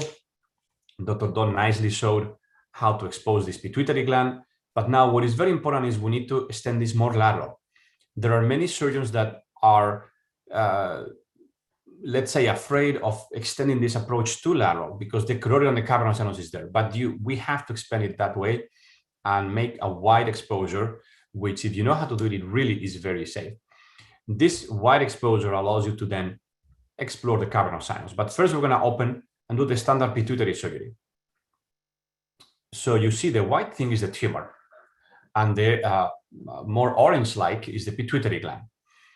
And then these tumors are tumors that originate from within the pituitary gland, right? So you're gonna have to find a plane of separation between the pituitary gland and the pituitary tumor. And this part is very standard, and there is nothing special about this. We just find that plane, and then we're going to dissect this, remove this tumor as the examples I show you. But we are finding that in acromegaly, growth hormone adenomas, very often there is some remnant of the tumor that is stuck to that wall of the cavernous sinus, even in the wall, or if it's larger, it goes inside the cavernous sinus. So we developed this technique and these special instruments. We can open this anterior wall of the cavernous sinus and then found those ligaments, coagulate the little artery, and do cuts around it so we can finally disconnect this middle wall, this fibrous membrane, with the tumor contained within. Of course, when we do this at the end, we have the whole carotid artery exposed. And we have to coagulate a small artery coming from the carotid, which has no consequence on the function of the pituitary at all. So this is a more advanced procedure, but it produces a more complete operation and a better result. So I'm going to show you this operation in a real case. This is a case that had an operation years before, but the patient had a still persistent acromegaly with residual tumor. You see, it's stuck to the carotid artery. And I suspect this is stuck to the middle wall of the cavernous sinus. So that patient had been recommended radiation, medication was not being very effective, and I recommended surgery because I think we can actually remove this tumor completely with an operation. So now I'm opening to the cavernous sinus, and this thing you see here is the carotid artery. When you work into the cavernous sinus, there is venous bleeding, but that's low pressure bleeding that is easy to control. And this membrane right here, what's separated right here, is the middle wall of the cavernous sinus with tumor embedded within. So in a very meticulous fashion, we just surround this membrane and the tumor that is within and remove it completely. The most delicate part is the separation of the tumor and middle wall from the carotid artery itself. And in most cases, there is a nice plane of dissection, or in many cases, sometimes it's more difficult. We use all sort of specialized equipment, though I was using a Doppler ultrasound, which helps me to identify the carotid artery and see the flow. There's a bipolar coagulation to cauterize little vessels. And at the end, this is the tumor right here. And this is special dissectors we designed in purpose for these operations. And this is the carotid artery right here. We are carefully cutting those attachments. The nice thing is I understand the anatomy, and every little thing I'm cutting here, I know what it is. I know the name. I've seen this in the laboratory. I've seen this in many operations before. So I'm comfortable working around this carotid artery to remove the tumor. And the last little attachment is that artery we mentioned before. It's called the inferior hypophyseal artery. We coagulate this artery, we cut it. And this little piece here, that's the tumor within the wall of the cavernous sinus. And now this has been completely removed. And this patient has a very good chance of an excellent outcome. In fact, have normalized IGF-1 levels with no need of radiation, no need of medication. So when we first published this technique, I was still at University of Pittsburgh. Our first 50 patients in general, meaning all sort of pituitary tumors, we had no injuries to the carotid artery, which is always the most concerning thing. No patients had this really severe complication. There were 4 patients, 8%, that developed double vision after surgery. And this is a bothersome side effect. It definitely is, because you're seeing double, especially when you're looking to one side, and patients might have to use an eye patch until this resolves. The good news is this, in my experience, all patients have had resolution of this double vision. It can take up to 3 months, but it resolves. So it's a transient side effect, and that happens in a minority of patients. Then we started getting specimens to the lab to analyze the histological aspect of the sample. And then after this initial study, we also started working on beyond the wall of the cavernous sinus, the compartments of the cavernous sinus. And we started seeing that we can understand the cavernous sinus and the different compartments, superior, posterior, inferior, in a way that allows us to go in even after more invasive tumors like this one. This is a patient with severe acromegaly, and you see a tumor like this that is invading the cavernous sinus widely. In this case, understanding the middle wall of the cavernous sinus is also very important, but understanding the compartments of the cavernous sinus and what is inside the cavernous sinus is also very important. This is a tumor that it would be considered incurable or very low chance of cure until recently. I would consider that myself. But with this progression in our technique, we are able to even cure tumors like this. This patient, this operation is more difficult, more advanced, because you see this tumor here is really pushing the wall and going into the cavernous sinus and almost encasing the carotid artery completely. Almost, but not completely. And there is more bleeding because I have to widely open the cavernous sinus. And this is, sometimes these surgeries are a battle against this tumor. But with patients, with knowledge, with expertise you develop, understanding the anatomy, with the appropriate instrumentation, we can gradually remove this tumor completely. Sometimes an operation like this can take, for me, the whole day. I might spend 6-8 hours in the operating room trying to remove this tumor piece by piece, gradually. And we take the time is needed because there is a lot of stake, that is the carotid artery, and we are dissecting the tumor of the carotid artery directly. But we know that if we are able to remove this tumor, this is going to make a big impact in the patient's outcome in the long term. And this is at the end removing the tumor, and you actually need to learn how to work in difficult situations like this, where there is some bleeding. You cannot see it as clear as you would like because it's difficult, as the cavernous sinus is widely open. But we learn how to navigate through all these difficulties to finally perform a complete removal of a tumor like this. And this patient is, you see, this is the thick tumor has been removed, and this is the carotid artery that is now completely skeletonized, and the artery is all intact. The cavernous sinus has been all completely open and empty from tumor, and this patient had an excellent outcome, no complications, and the IF1 at 2 months was already normalized. Even for patients that had previous operations, this patient had 2 operations before and has residual on both cavernous sinus, left and right. And the patient came to Stanford with its surgery, and he is now in remission. Now, these are our results on the last 2 years doing pituitary surgery here at Stanford. 120 cases, 63 of them had removal of the middle wall or invasion into the cavernous sinus. So more than half of our patients, we actually go into the cavernous sinus to remove tumor. In all these cases, none of them again had injury to the carotid, fortunately. Now, the rate of double vision is decreasing also as we gain more expertise. Only 2 patients, 5%, less than 5% of patients would have transient double vision with no permanent morbidity.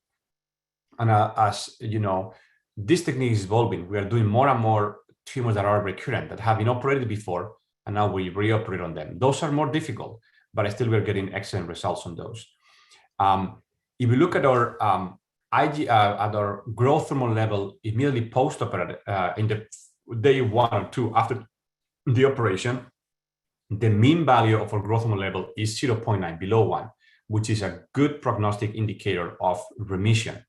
And this is significantly better than has been previously reported by very experienced groups, showing that our technique is showing effectiveness from the very beginning.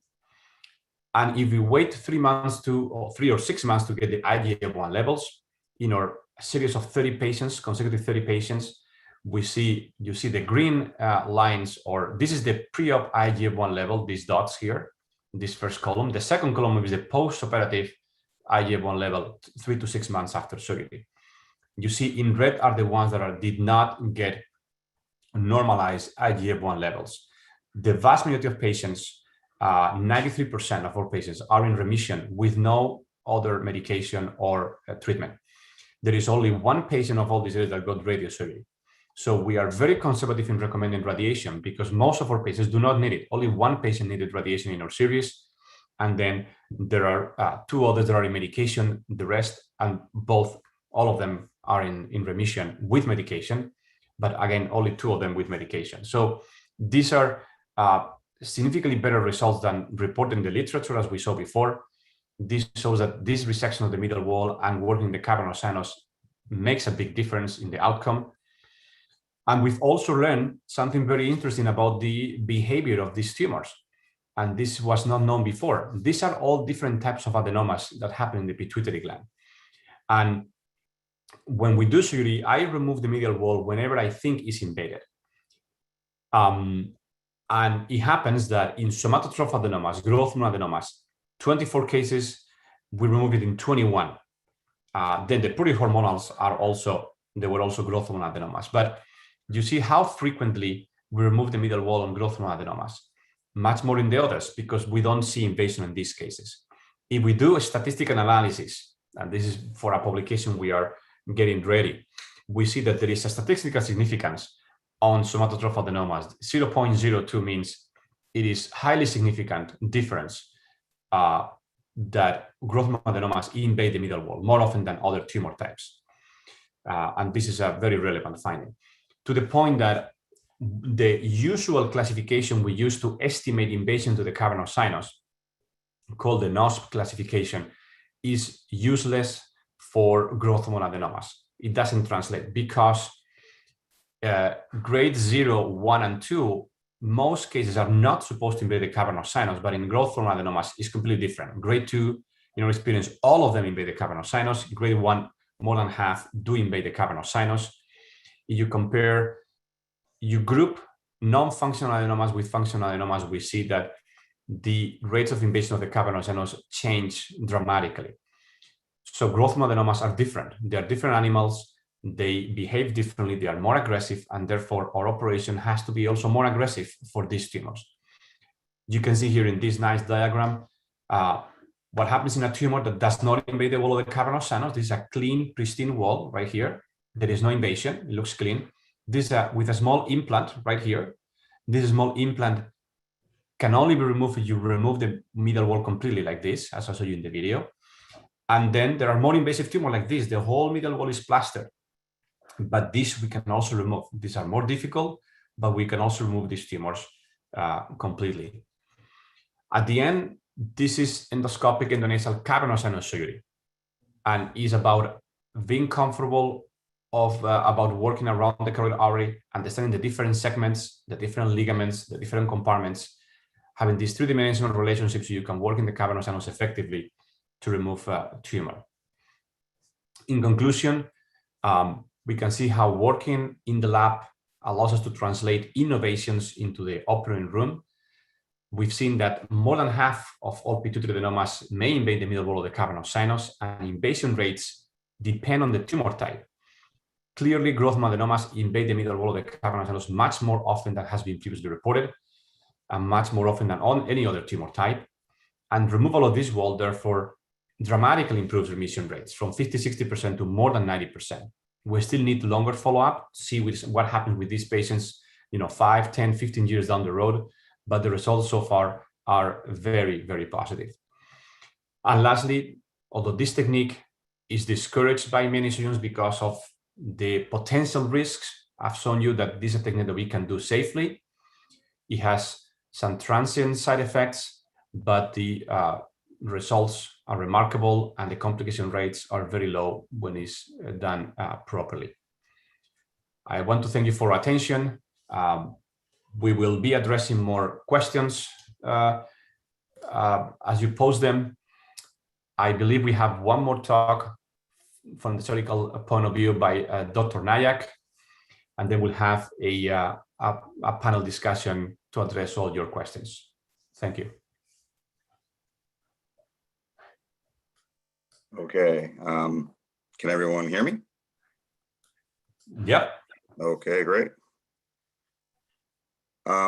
So I'm Jay Nayak, and happy to be here and thrilled to be invited by this team to give maybe an ear, nose, and throat perspective to these complex and advanced surgeries that you are hearing about and seeing in these outstanding talks. Let me just say that it's a thrill for our team, and I'll show you our team in a second, to work in collaboration with this entire group, from the endocrinologists to the neurosurgeons, to our teams.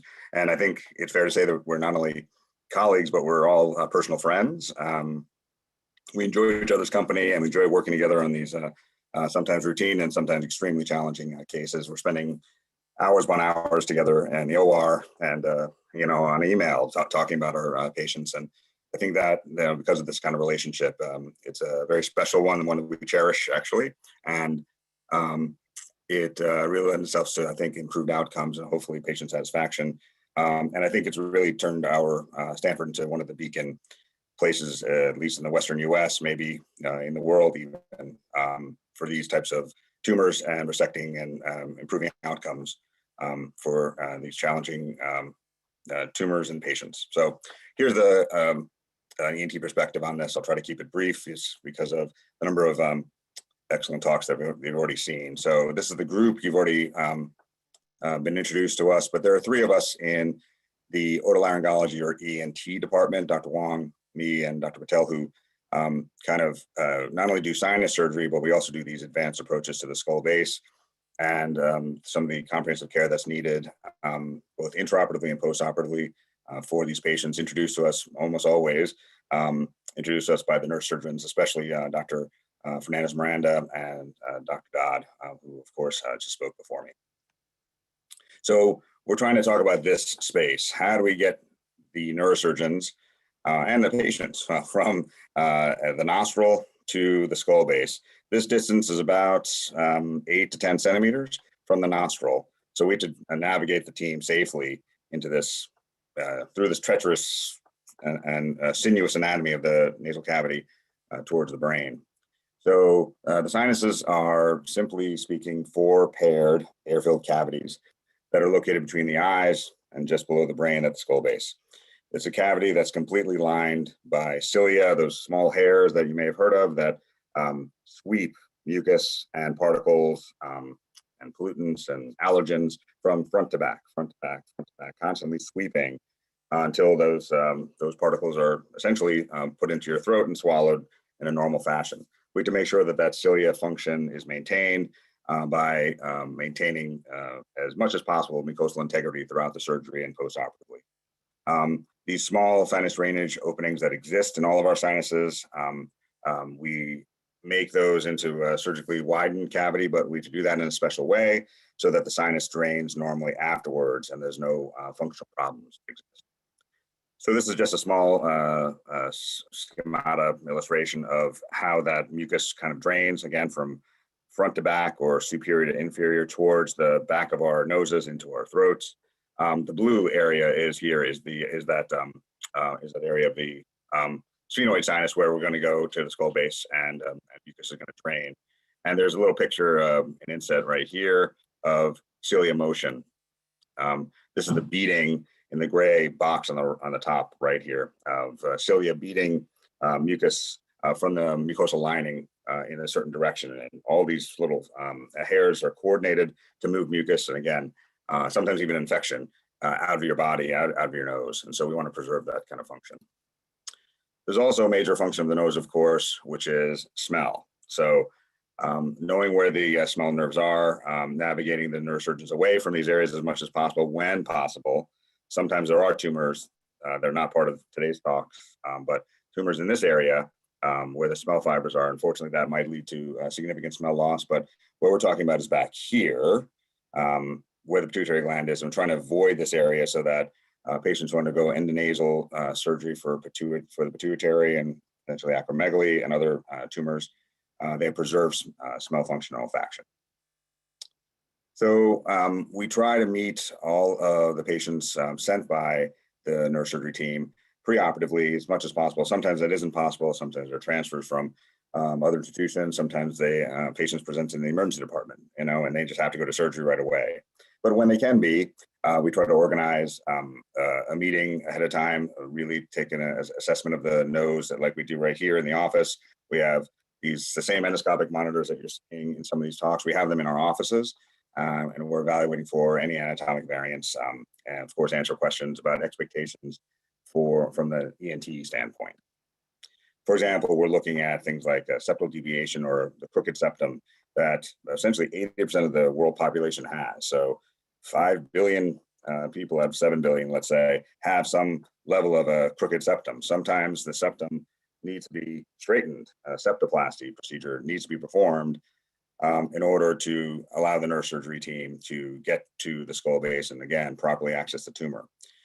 This is a rightward septal deviation on this side, a leftward on this side. Again, this would encroach upon the surgical space, but we're trying to get through the nose to the back of the nose and skull base.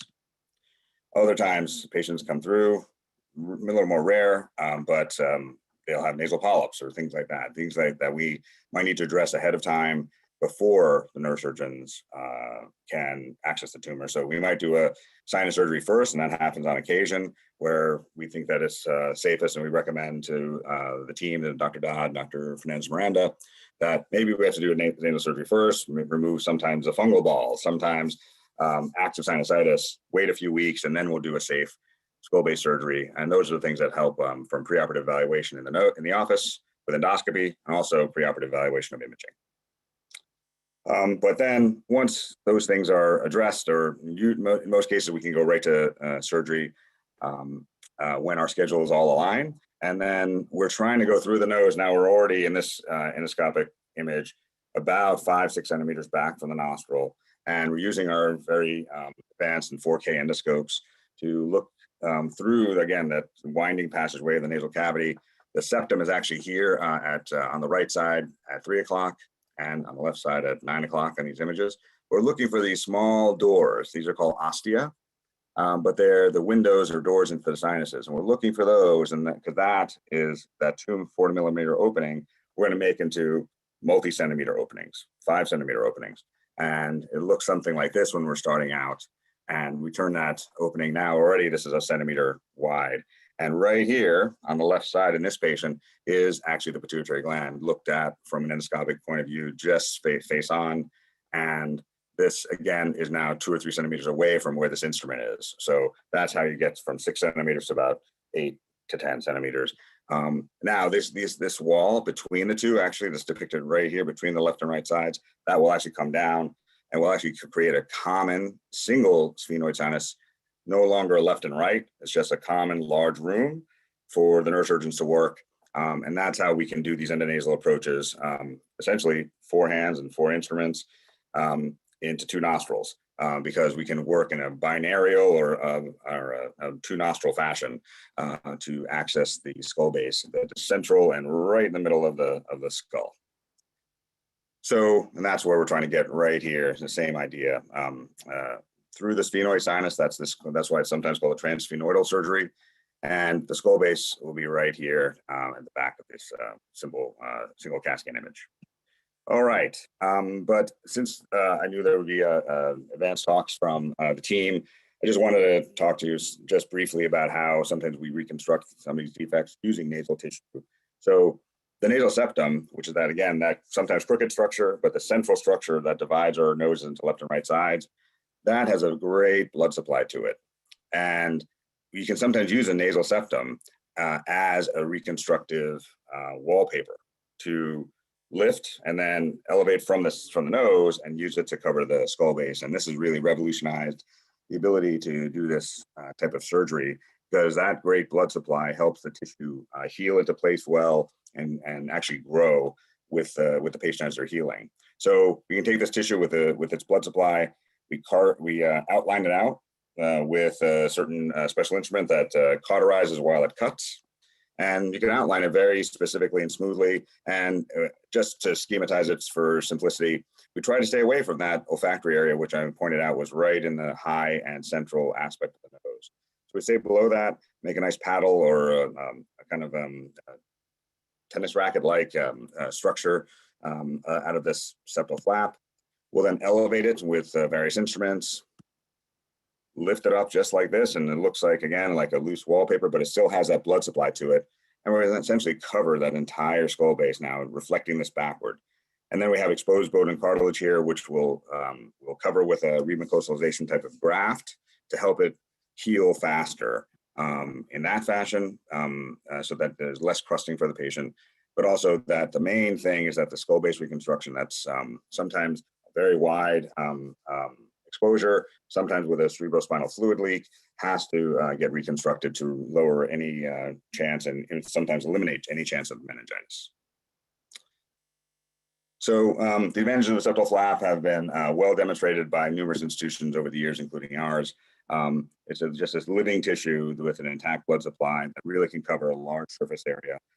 That's really, again, helped endoscopic neurosurgery really come to the forefront of one of the major revolutions of I think neurosurgery in general throughout the world.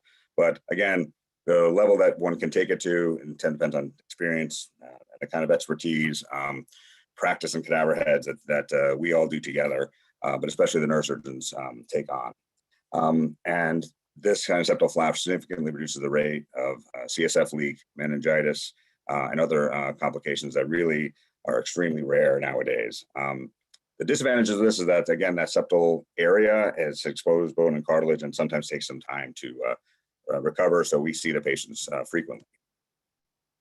Quickly about postoperative care for pituitary surgical patients. We try to optimize your patient comfort in the hospital, but there are some limitations. Naturally, when you have nasal surgery, you will have some congestion of the nose. There'll be some swelling of the tissues. Your sense of smell will be decreased transiently. So again, there'll be some oozing from the nose. But again, for doing it a minimally invasive way, I think most patients obviously accept some of those downsides. We monitor your healing. We make sure there's no nosebleeds, things like that. And then postoperatively, you really see us 3 or 4 times in the first few months, rather than your neurosurgeon who brought you to surgery, because there's a lot of postoperative care that we try to undertake to make sure you have a great result. We don't do things like these abhorrent and archaic methods like just packing off the nose and, you know, good luck to you for weeks on end. Packing is really rarely use something like this. It doesn't happen, but it did happen routinely 20 to 40 years ago, maybe even 15 years ago. But you do get that significant congestion just from the tissue swelling and some of the sometimes the plastics that we put into the nose to prevent scarring. Again, all those things are transient and are removed in our office. There's no external bruising or swelling that happens despite this extended surgery. Sometimes, again, as was described, sometimes 10, 12-hour surgeries. We start on nasal sprays, just saline rinses, and then we monitor for that CSF leak. At home, then you use something like this, a squeeze bottle rinse, and it moisturizes the nose very well. Patients irrigate at least twice a day, sometimes even 4 to 5 times a day. Again, after the first few weeks, we try to prevent things like nose blowing, just to prevent any chance of air entry into the nose and having issues like that. There's a lot of precautions, but we walk you through that process. We have an expert team from the ENT standpoint and neurosurgery standpoint that walks any patient through these processes. And then nasal care like this, if some patients have never even taken any care of their nose before, never done a rinse, never done a spray, honestly, you just get used to it. And patients sometimes continue doing it well after the surgery is over because they just like how it feels sometimes. And it's just like brushing your teeth. It's just a routine that we all get into. And helps with, again, mucociliary clearance, feeling of just breathing better in many patients. But in the end, we want it to turn into something where you don't need any nasal care for a long period of time after about the 6-month time point.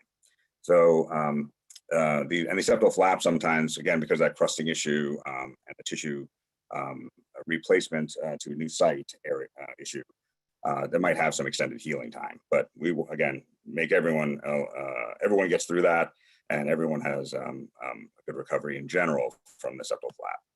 Finally, just as a word about sense of smell, that it will be diminished almost always transiently, but taste can be affected during that time as well. And so you really need our experience and knowledge of those olfactory nerve distributions, which are well mapped from past studies, to try to preserve your olfactory function after the surgery. So shout out to our colleague, Dr. Patel, who is really an olfactory expert in the ENT world and really helped actually with a lot of the COVID-related policy for CDC actually, during the recent and ongoing pandemic. So, but she's interested in preserving olfaction at all costs. So one thing that's out there is omega-3 supplementation for various neurologic diseases. So you want to see if this would help our patients post-operatively. She's already published this study where she took about over 100 patients with undergoing pituitary surgery who normally would just be placed on those saline irrigations, those squeeze bottle irrigations I mentioned. She placed them instead, or in addition, onto omega-3, 2,000 milligrams daily of this anti-inflammatory molecule, just a vitamin that we all frequently take. And then she tested smell after that time. And as you see here, compared to patients who did not have the omega-3 treatment on this side, about at 3 to 6 months, 26%, 24% of the patients felt that they had some olfactory loss, and they also tested with those sniffing sticks. But you see at 3 to 6 months, if you were on omega-3 on this side, you only had 6% of those patients and 4% of those patients had olfactory loss in the medium term time frame. So that's highly significant. And we try now to place every patient postoperatively on omega-3, 2,000 milligrams daily. In summary, here it is. In summary, transient endoscopic skull base offers this outstanding minimally invasive approach to accurately visualize and meticulously remove these tumors in combination between our groups. We do a dance every time we do these surgeries between ENT and neurosurgery. And it's a dance that, because we do it so frequently, it's something that's, again, turned into a rewarding and I think helpful experience for all of us, for our practices, but also for our patients. So ENT, our group especially, is really committed to the care of the nose and the sinuses during and after pituitary surgery. Just that kind of care, those kind of visits to our office is critical to optimize outcomes and patient satisfaction. And really, there are remarkably low rates of troublesome or lingering sinus and nasal issues after endonasal surgery. So thanks a lot for the invitation. Happy to answer any questions. Thanks. Thank you, Dr. Nayak, for your great presentation. Very important aspect for patients that go through surgery and they have to, deal with the nasal care and recover from that. And that's why working with, expert rhinologists like you and your team is so relevant. So I think we have now a questions and answers panel. Is that correct? Yes, there are a number of questions that have come up in the Q&A. Let me address one to Dr. Dodd. People have asked, are there pituitary tumors that are too small to go after? What if you have just a 2 millimeter microadenoma? Is that something that you can find? And similarly, what if you don't see any tumor on the MRI? Very good question. And thanks for the participant for asking that question.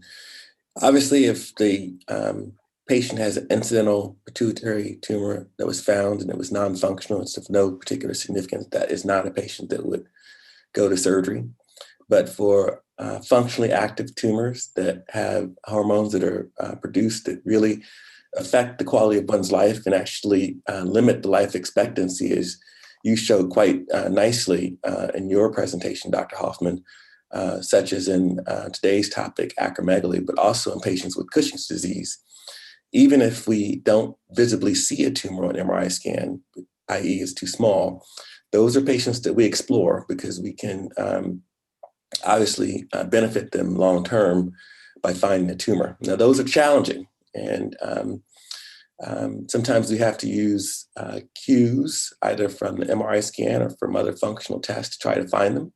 We have a selective way in which we go about sectioning the gland to try to find a tumor, but in those cases, it's really important to do that. So in summary, small tumors that are functionally active in whom it's important to cure the patient is still not a contraindication to surgery. Thank you. Dr. Fernandez-Miranda, a number of people were looking at your movie and were wondering about the carotid artery, which seems to be pulsing very near your surgical instruments. What do you do to protect the carotid from being punctured? So, yeah, injury in the carotid artery is always the main concern we do have as pituitary surgeons and skull-based surgeons. It's always what is in our mind, and every move we make is done in a way to prevent that from happening.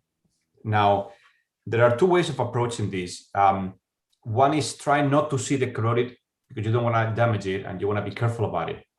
And I disagree with that, because when you have to work and remove tumor from the carotid, you actually have to see it. So the first thing I like to say and do in surgery is I like to see the carotid artery. I like to open the anterior wall of the cavernous sinus. You get venous bleeding, but that's easy to control. And that gives me direct visualization of the carotid. Once I see the carotid, things become easier because, you know, I can see what I want to protect. And then I carefully use my instrument to separate, you know, the tumor.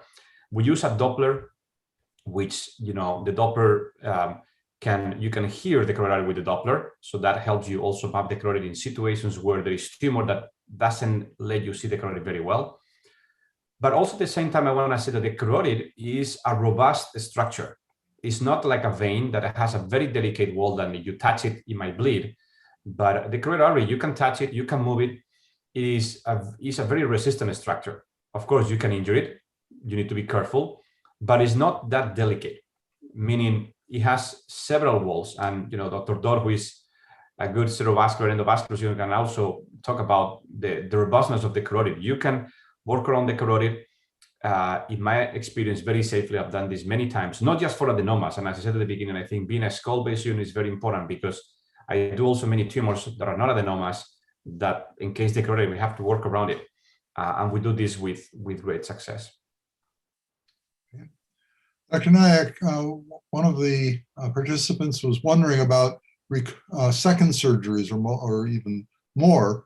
And there's already been perforation of the septum. Are there specific things that you do differently in a patient who's already had transfemoral surgery and they're going for a second operation? These are all outstanding questions. Wow.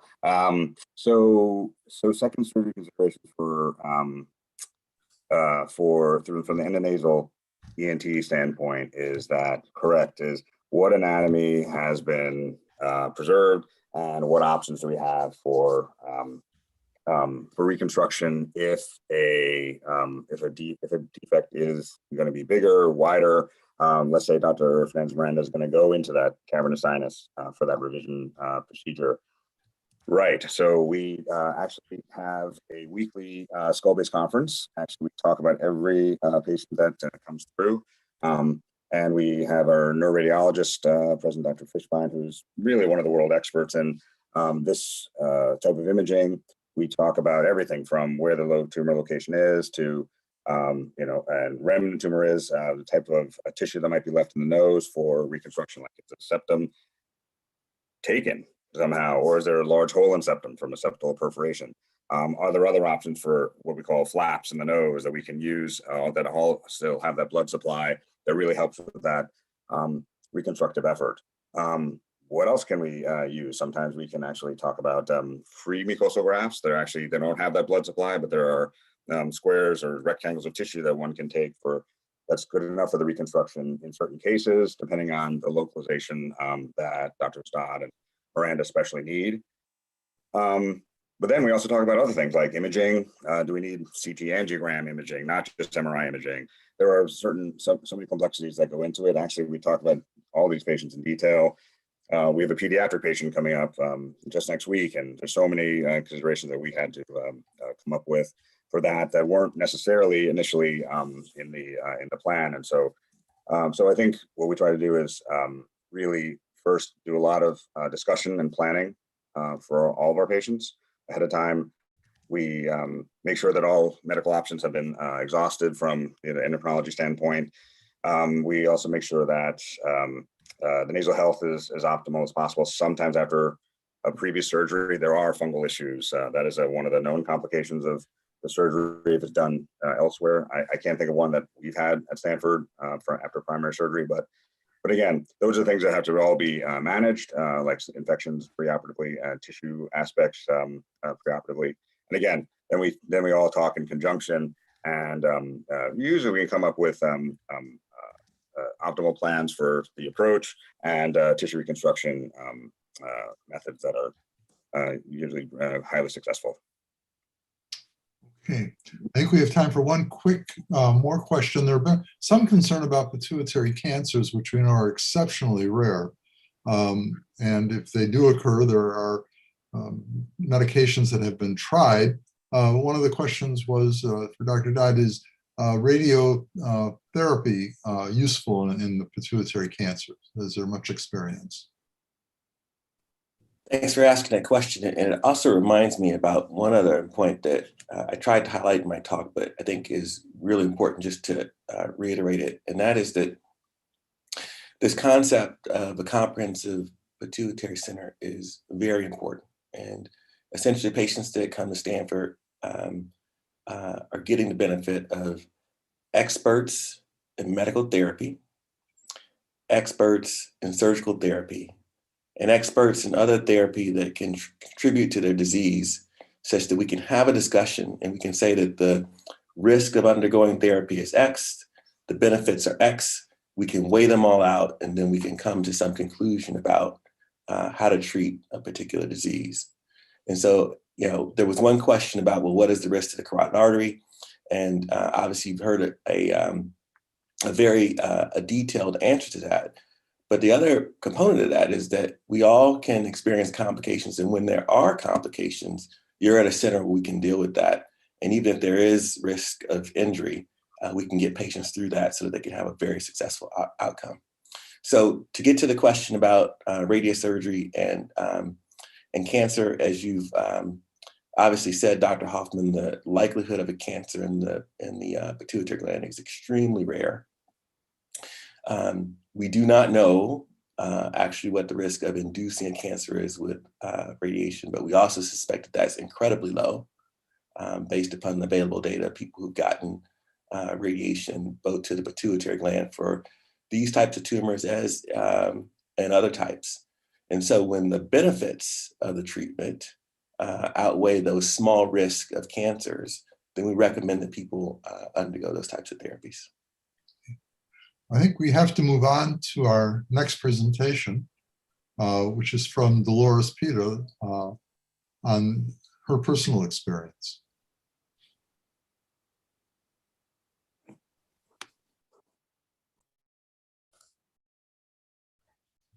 Now, while we, okay, there we go. Dolores is ready. So Dolores is one of our patients that has gratefully helped us putting together this patient education day. So very thankful for her and for her advocacy for patients with acromegaly. Thank you, Dolores.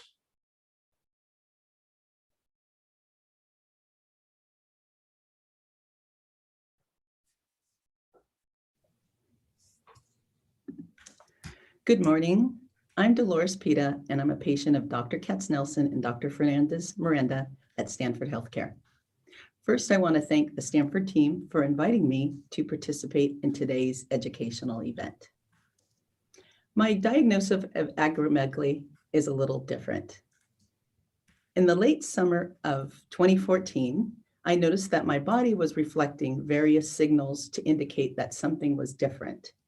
So for example, I noticed that my hands, my feet, my facial features were changing. My feet had grown from a size 7.5 to a 9-inch shoe, and my ring size had increased from a 7 to an 8.5 as well. And in addition, my height had increased from 5'4" to 5'5", which was verified by my doctor at a yearly physical. I also had consistent body and joint pain from my neck through my hips. Additionally, a couple of obvious changes included my shift of teeth in my mouth to where I couldn't even chew properly. My jawline became square with my nose appearing very wide. I felt like my appearance was becoming very masculine, and I couldn't understand what was occurring in my body and as well as my physical structure. So at that point, I presented my symptoms to my doctor at another medical practice before attending to Stanford. And my symptoms, since I was concerned with the different ailments, were presented and evaluated.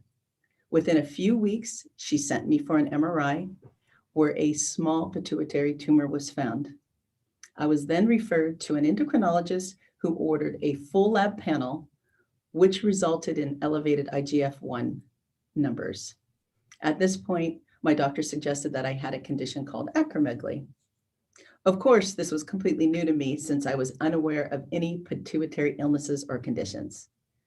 So in October of 2014, I was officially diagnosed, and in January 2015, my tumor was removed through transsphenoidal surgery, which is performed through the nose into the brain cavity.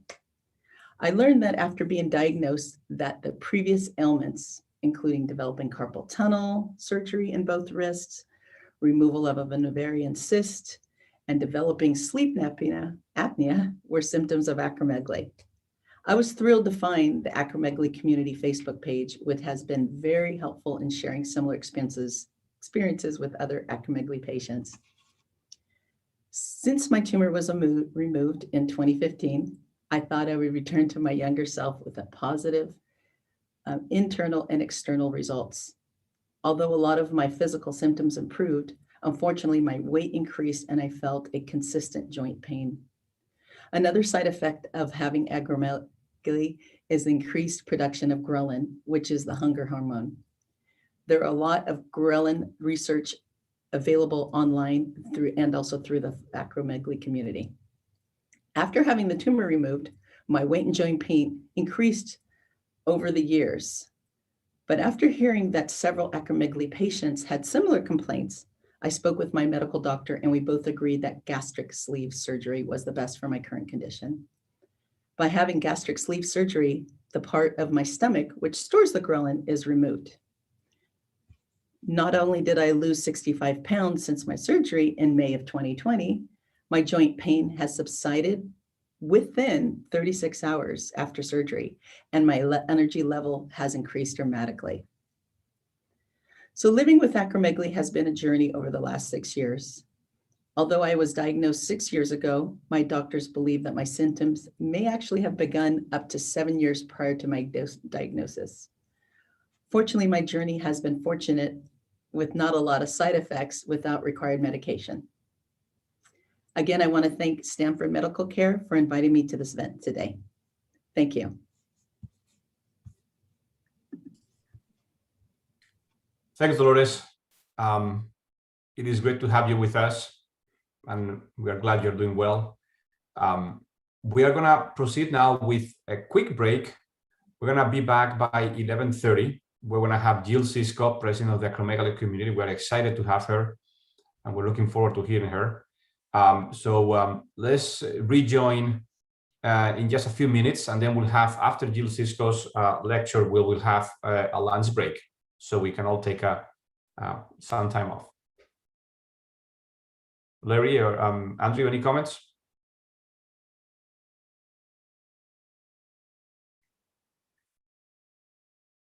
Rob? I agree. It's been some very excellent talks and very exciting questions. And I'm really happy that this forum has been allowed for patients to express what they have felt and experienced, and hopefully there have been answers to your questions. Look forward to the rest of the Q&A. Very good. All right, see you back in a few minutes. 11:30, we'll be back with Jill Cisco.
Okay, are we welcoming people back?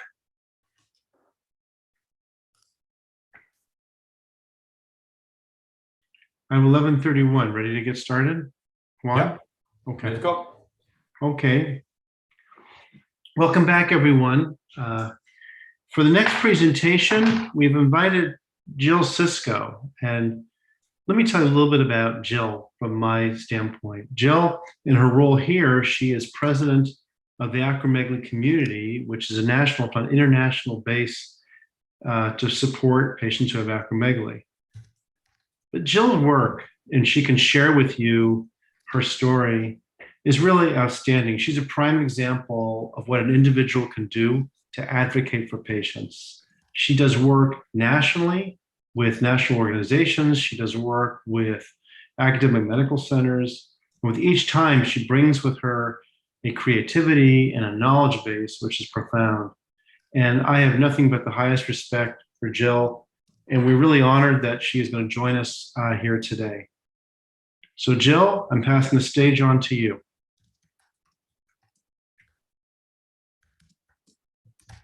You're on mute. Thank you, Larry. I have a pre-recording done. But thank you for that wonderful introduction. I do appreciate it.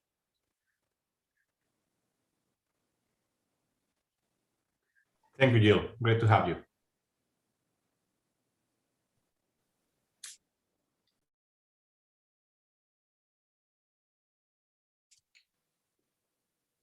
Good morning. It's a beautiful day today. I just want to first thank the sponsors of today's event. You know, it's not often that we get patient education direct from the educators. And I really want to thank the sponsors because without them, this wouldn't be happening. I'd also like to thank the host of today's event because I do know how much work goes into planning a conference such as this, which is a lot. And, you know, they're doing it for us. They're doing it so that patients can be educated. And so thank you, Stanford. We do appreciate you. So I want to go in and, you know, tell you a little bit about Acromegaly community. We are not alone. You know, facts about myself and the community. The community was started in 2008 by a gentleman named Wayne Brown. He started the community because he wanted someplace to share. He wanted someplace, he felt very alone living with this condition. He went online and he couldn't really find much, and he wanted someplace safe to share with others that were going through the same experiences and such. And, you know, so he started up Acromegaly support online within the Facebook groups. Shortly after, in 2009, I had found Acromegaly support, and I created a women's only discussion group in the Facebook groups also. So, but in 2008 is when he originally started this group. In 2010, we obtained 501c3 status, naming us as a nonprofit organization. In 2011, we had our first educational conference, which was actually a huge event for Acromegaly community, because we have found one of the most powerful things that you can do is educate the patients regarding living with a rare condition. And also, you'll never understand the value until you're in a room where everyone understands what you're going through. And with that 2011 conference, I was one of the first attendees. I saw that and I lived that. And that's kind of what made me become an advocate myself.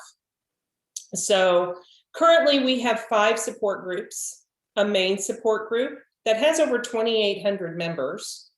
And I don't say that lightly because we interview every single person before we allow them in, just to make sure that they have reason to be in our group and to try to help protect the privacy for our members. We have gender-based groups. We have the women's only discussion group that I started years ago. And then we also have a men's only discussion group that is now run by Wayne Brown and another member of our community. You know, we started up these gender-based groups because I knew very quickly that there were things that I didn't want to talk about in front of the opposite gender, such as loss of menses, pregnancy issues, libido, facial hair, those sorts of things. And so that's why we have the gender-based issues. In the men's group, they talk about testosterone issues, all of that sort of stuff also. But we try to have those extra groups just in case someone doesn't feel comfortable sharing it within our main support group. We have a fitness and motivation group. We do believe that it is very important to try to live our best lives, that we have to stay active. We do things like Fitbit contest, we do Apple Watch contest, and literally we are connected with people all around the world, and it helps to try to motivate us. And we have diets and recipes and such like things like that within that group. And finally, last but not least, we have a loved ones group. So I don't know if you know who this person is, but years ago we had a patient that was considered one of the worst cases in recent history. Her name was Tanya Angus. And she was a wonderful human being. And whenever she was diagnosed, the first time that they tried to draw her levels, they were unreadable because they were so high. And, you know, despite all of her struggles living with this disease, she decided that there wasn't enough awareness regarding acromegaly. And so she did several programs regarding acromegaly, such as Help I'm Becoming a Giant on the Discovery Channel or Mystery Diagnosis. And because of that, it brought a lot of awareness to acromegaly when she really didn't have to, because putting herself in the limelight, she dealt with a lot of discrimination. People were, as a lot of us that deal with this condition, aren't nice. And some of the stories that I heard from her were quite honestly heartbreaking. But I have to say, you know, she spoke at several of our conferences, and I'll never forget her saying, "I don't see an expiration mark at the bottom of my foot." And she fought this condition with everything that she had. But unfortunately, she succumbed to it. And it is because of that that we have our Acromegaly Awareness Day. Our Acromegaly Awareness Day was actually supposed to be on her birthday, but sometimes it lands on Thanksgiving. And so we did it the first day of November, right after Pituitary Awareness Month. But our Awareness Day was in honor of Tanya and her courageous fight that she fought, and going the extra mile and trying to bring awareness to this condition. I also want to discuss on some of our later slides, we did what's called a patient-focused drug development program that took place January 21st, 2021. And I'll go over some of the findings of that meeting with you. And as a community, every other year, we do a biannual educational conference, just like the one in 2011. We bring in the top educational doctors regarding this, the same physicians that teach other endocrinologists how to treat this. And we bring them in and they educate our patients. And you know, our last conference, we combined with the Pituitary Society, and we had over 200 acromegaly patients that attended. We had patients that attended from all over the world. Patients from Australia, New Zealand, the UK, Canada, Mexico. You know, it was when we have a conference, it's kind of like a great big reunion, because most of us know each other online. And like I said before, we do believe that educating regarding acromegaly is one of the best things that you can do for patients. I always tell people that I truly believe in the analogy that if you give someone a fish, you feed them for a day, but if you teach them how to fish, you feed them for a lifetime. And educating regarding rare disease is kind of like teaching someone how to fish. So once again, my name is Jill Sisko. I am a patient myself. I was diagnosed in 2005 with acromegaly. And just like so many of you, it was not easy. I personally had been going to doctors for at least 12 years prior to diagnosis. And quite honestly, I've learned throughout my journey that doctors have to know about acromegaly in order to diagnose it. I don't really hold those doctors at fault that didn't diagnose it, but I wish that they had known. One of the issues that happened in order for me to be diagnosed was that I started lactating years after my daughter was born. And I went to the doctor regarding it, and they told me, oh, sometimes that just happens with people. Well, now I know that it is a clear sign of prolactinoma, which I had a co-producing tumor. It was growth hormone and prolactin, which in about 25% of cases of acromegaly, they have co-producing tumors.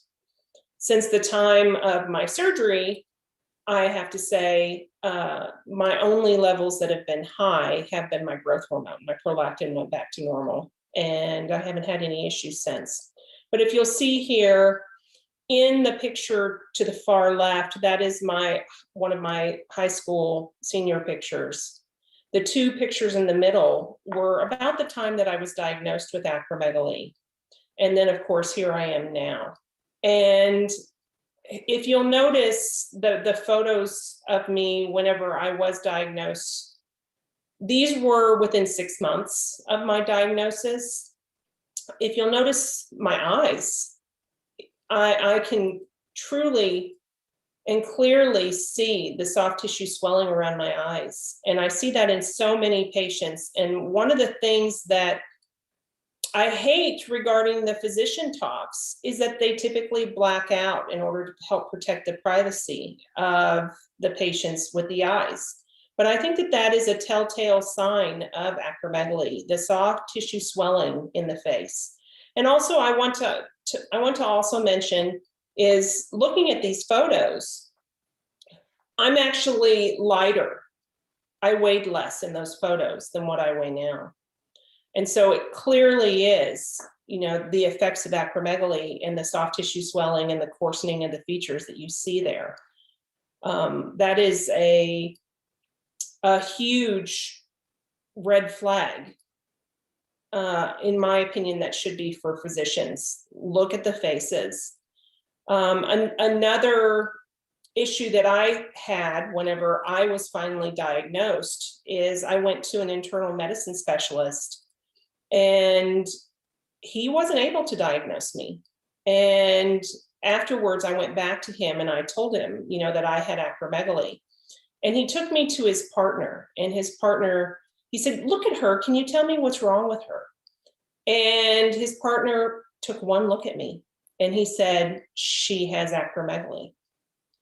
And the physician was like, wow, how did you do that? I can't believe you were able to do that. And he said, I just saw it in her. And so you really need to, and I can't stress this enough, find physicians that are familiar with acromegaly in order to get the best treatment regarding this. But in 2005, I was diagnosed with acromegaly. I went and I had transsphenoidal surgery shortly after. They thought that they had gotten all of the tumor. I had a macroadenoma, which typically, as most of you know, typically we end up on medication post-surgery. And I'm also one of those that have been on medications for years. to keep my acromegaly in check. But in 2009, I created the Acromegaly Women's Facebook group. And in 2012, Wayne Brown had decided that he wanted to step down from acromegaly community, and he asked me to take his place. And after some deep soul searching and such, I decided that I would. And currently we have over 2,800 members, and I'm so proud of our group. We try to provide a positive space for all of our members. So, like I had said before, my personal story, even myself, I had a huge delay in diagnosis. And when I finally did get my diagnosis, it was a relief, because at least then I knew what I was fighting. And I knew that I would now have the tools to help me fight it. So after diagnosis, I went to the World Wide Web. And of course, this was all the way back in 2005, but there really wasn't a lot of information out there. And, in my opinion, and from talking to Wayne Brown, that was the whole reason why Acromegaly community was formed, to provide free information, correct information to patients, and to be able to provide a safe space for them to talk to others with this condition. So I wanted to talk to you a little bit about the ELPFDD meeting that we hosted back in January. About 2 years ago, I had gone to our community and I had asked them to take part in an AcroQOL survey. And I don't know if you know what that is, but the AcroQOL is a commonly used quality of life survey that is used in clinical trials. And we know that for patients that are in clinical trials, they have to meet certain criteria. And with that criteria, I didn't think that it was showing, the true experience of an acromegaly patient. So we ask our patients to fill out the AcroQOL, and we actually had around 350 patients that did fill this out. And quite honestly, the results of that were shocking. And it was so shocking to me, and it showed such a poor quality of life, that I applied for a meeting with the FDA for a patient-focused drug development meeting, which really looks at the issues. Let me explain. The Patient-Focused Drug Development Initiative aims to more systematically obtain the patient perspective on specific diseases and their treatments. The patient perspective is critical in helping FDA understand the context in which regulatory decisions are made for new drugs. So what we do is we systematically, we ask questions. We have online polling going on at the same time. We really kind of deep dive into the patient journey.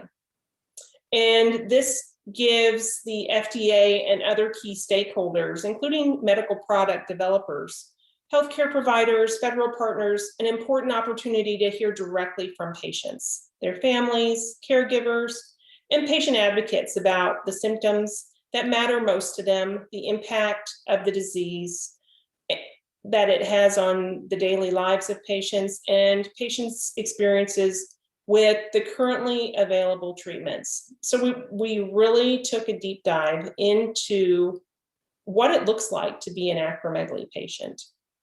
So within this meeting, we had 128 patients that took place in the polling data. And with this polling data, I need to mention that it should not be viewed as percentages, but it gives a good overview of the data of how many votes each section had. And I'll go over some of these findings. But I think what these findings most show is that we must pay more attention to patient symptoms rather than just the biochemical numbers. So of course, with any meeting, we try to get demographics. But you'll see most of our patients started to have symptoms between the age of 19 and 50 years old. 37%, 19 to 30, 31 to 50, 49%, and 51 to 66%. You know, there were a few that did start having symptoms between the age of 6 and 18, but that's considered gigantism. And you know, most of this meeting wasn't focused on gigantism. It was focused on just acromegaly. At what age were you diagnosed with acromegaly? So 15% said 19 to 30, 31 to 50 said 59%, and 22% said 51 to 60. If you'll notice, there is quite a bit of an increase in the 51 to 60, and that is because of the delay of diagnosis. Just like what happened to me, it typically takes years for patients to be diagnosed unless they happen to run into someone that knows about acromegaly and they recognize it in their facial features. And typically by the time that, even if it's accidentally diagnosed by noticing the facial features, they've had it for some time for those changes to take place. But sometimes people, you know, it's found because they're looking into why are they having headaches, or and they have a scan and they find out that they have a pituitary tumor and such. But there is definitely a delay in diagnosis in most cases. Which of the following acromegaly-related health concerns do you currently have? Select all that apply. So we asked our patients, we told them that they could select all of them. And I wanted to go over the top 5 or 6. The number 1 is fatigue, muscle weakness. And I myself can remember times, especially throughout my acromegaly journey, where I literally felt like if I didn't have a nap in the middle of the day, I was going to die. And I don't say that lightly, but that when every single cell in your body is working harder than what it should, it makes you tired. Another issue is joint problems, arthritis, soft tissue swelling. I really want to point out the next one, anxiety, depression. I don't think that is something that is focused on enough regarding acromegaly. And quite frankly, I think that also poses such an issue to our community that you'll see some of the other concerns in future slides. Let's see, soft tissue swelling. And, you know, the reason that I want to go on and do the top 6 is because headaches. You know, within our discussion groups, we see so many patients that deal with headaches. And in fact, in some patients, it is what leads to their diagnosis. So we ask our patients to select the top 3 most troublesome acromegaly-related health concerns that they have. Mind you, we only allowed them to choose 3. But number 1 was joint problems, arthritis. Number 2, fatigue, muscle weakness. And number 3, anxiety and depression, just like I had mentioned before. But once again, headaches isn't far behind that. But I truly do believe that the anxiety depression portion of acromegaly is definitely an area that isn't focused on enough. And I think that physicians need to address this area within acromegaly patients' lives, make sure that they're getting the support that they need. So we ask, what specific activities of daily life are most important to you that you are not able to do due to acromegaly? And if you'll see the number 1 thing, social interaction and participation. And I truly believe that the anxiety and depression has something to do with this. Patients tend to isolate themselves that have acromegaly. Unfortunately, we tend to move inward. We don't want to be a burden to society. And I think that is part of that. Exercising and participating in sports recreational activities. Now, I do believe that we still do some of these things, but I also believe that we aren't able to do it in the amount that we would have been able to if we weren't affected by acromegaly. Besides medications and treatments, what are you currently doing to help manage acromegaly symptoms? Select all that apply. If you'll see, the number one thing that patients are doing is they're trying to have a healthy diet. We do know that diet affects this condition. We do know that we do not process our sugars properly. I personally have been at acromegaly meetings where people have changed their diet and have seen their IGF-1 levels go down. Now, I'm not saying that a change in diet can be the treatment of this condition, but what I am saying is, if you add a healthy diet along with the treatments out there regarding acromegaly, it can help you manage this condition better. And the second thing was increased exercise. We have patients that have managed this condition by increasing their exercise rather than lowering it. And I do believe that staying active is one of the best things that you can do for yourself regarding this condition, especially with the issues that we have with our joints, and of course, always do it safely and under the supervision of a physician, but you need to stay active. And the third thing, which I once again think is one of the most important things, is stress management. I once again think that this points back to the anxiety, depression issues. And we know that we need stress management. Stress raises our cortisol. Cortisol turns into sugars. It is a horrible feedback loop.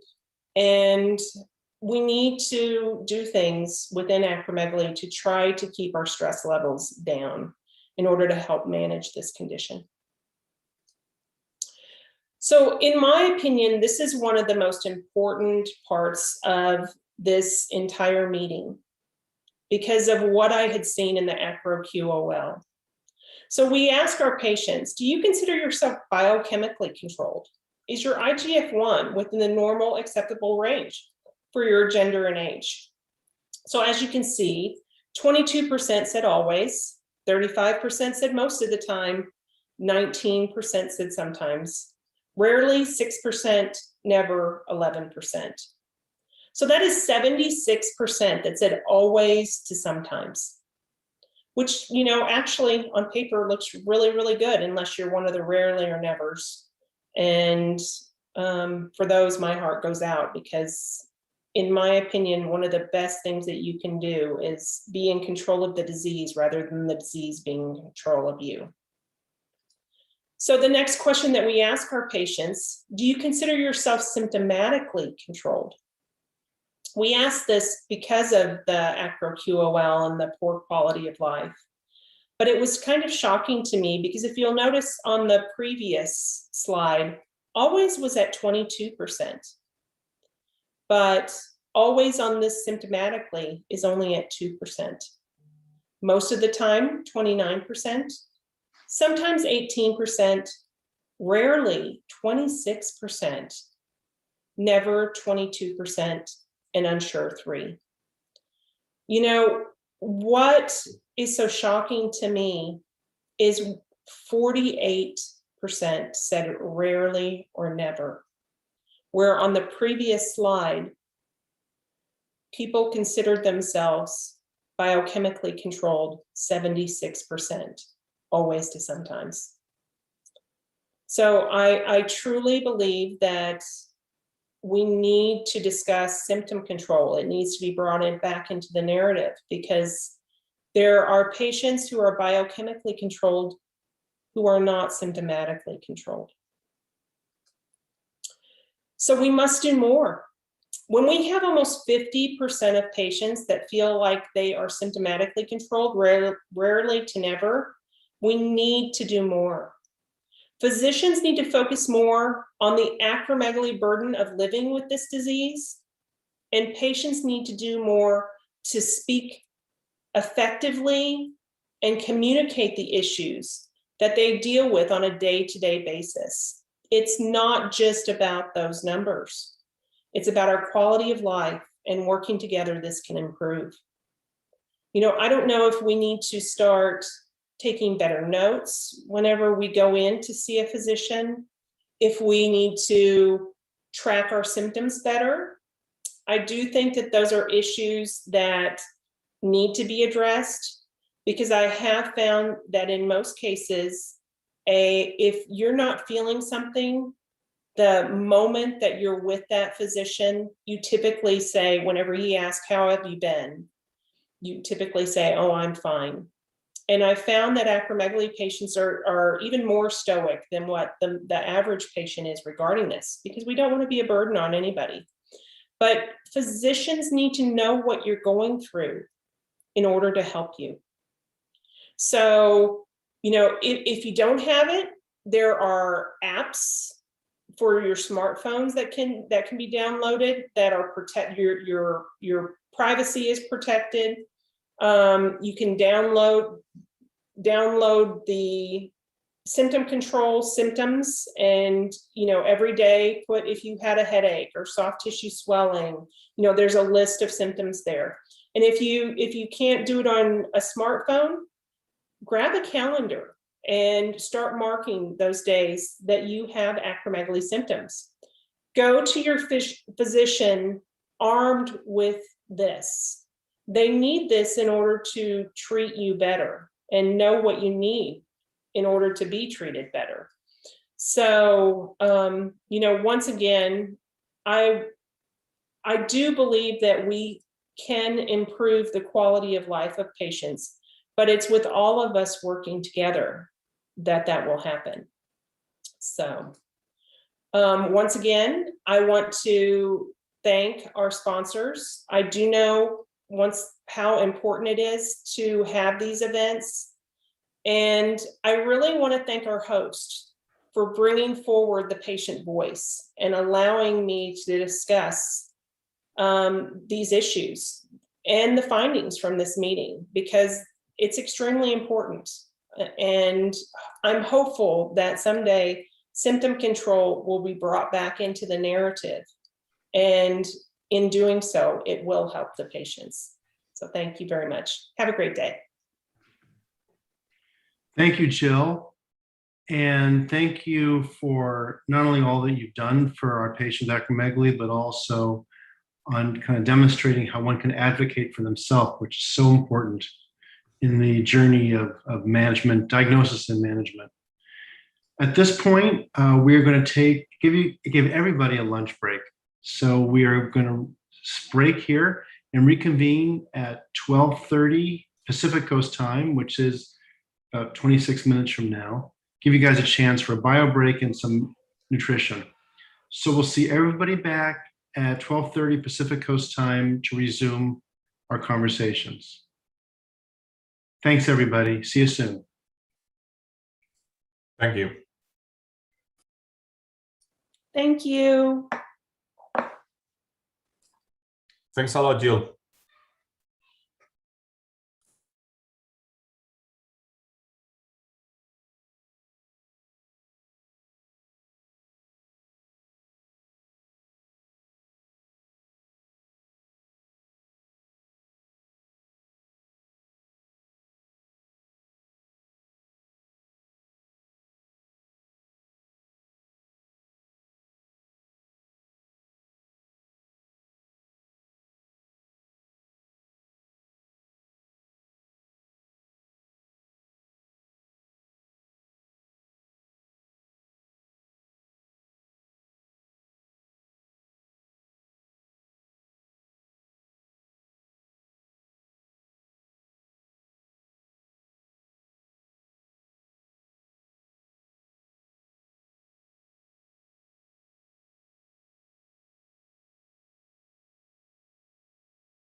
Okay, everybody, welcome back.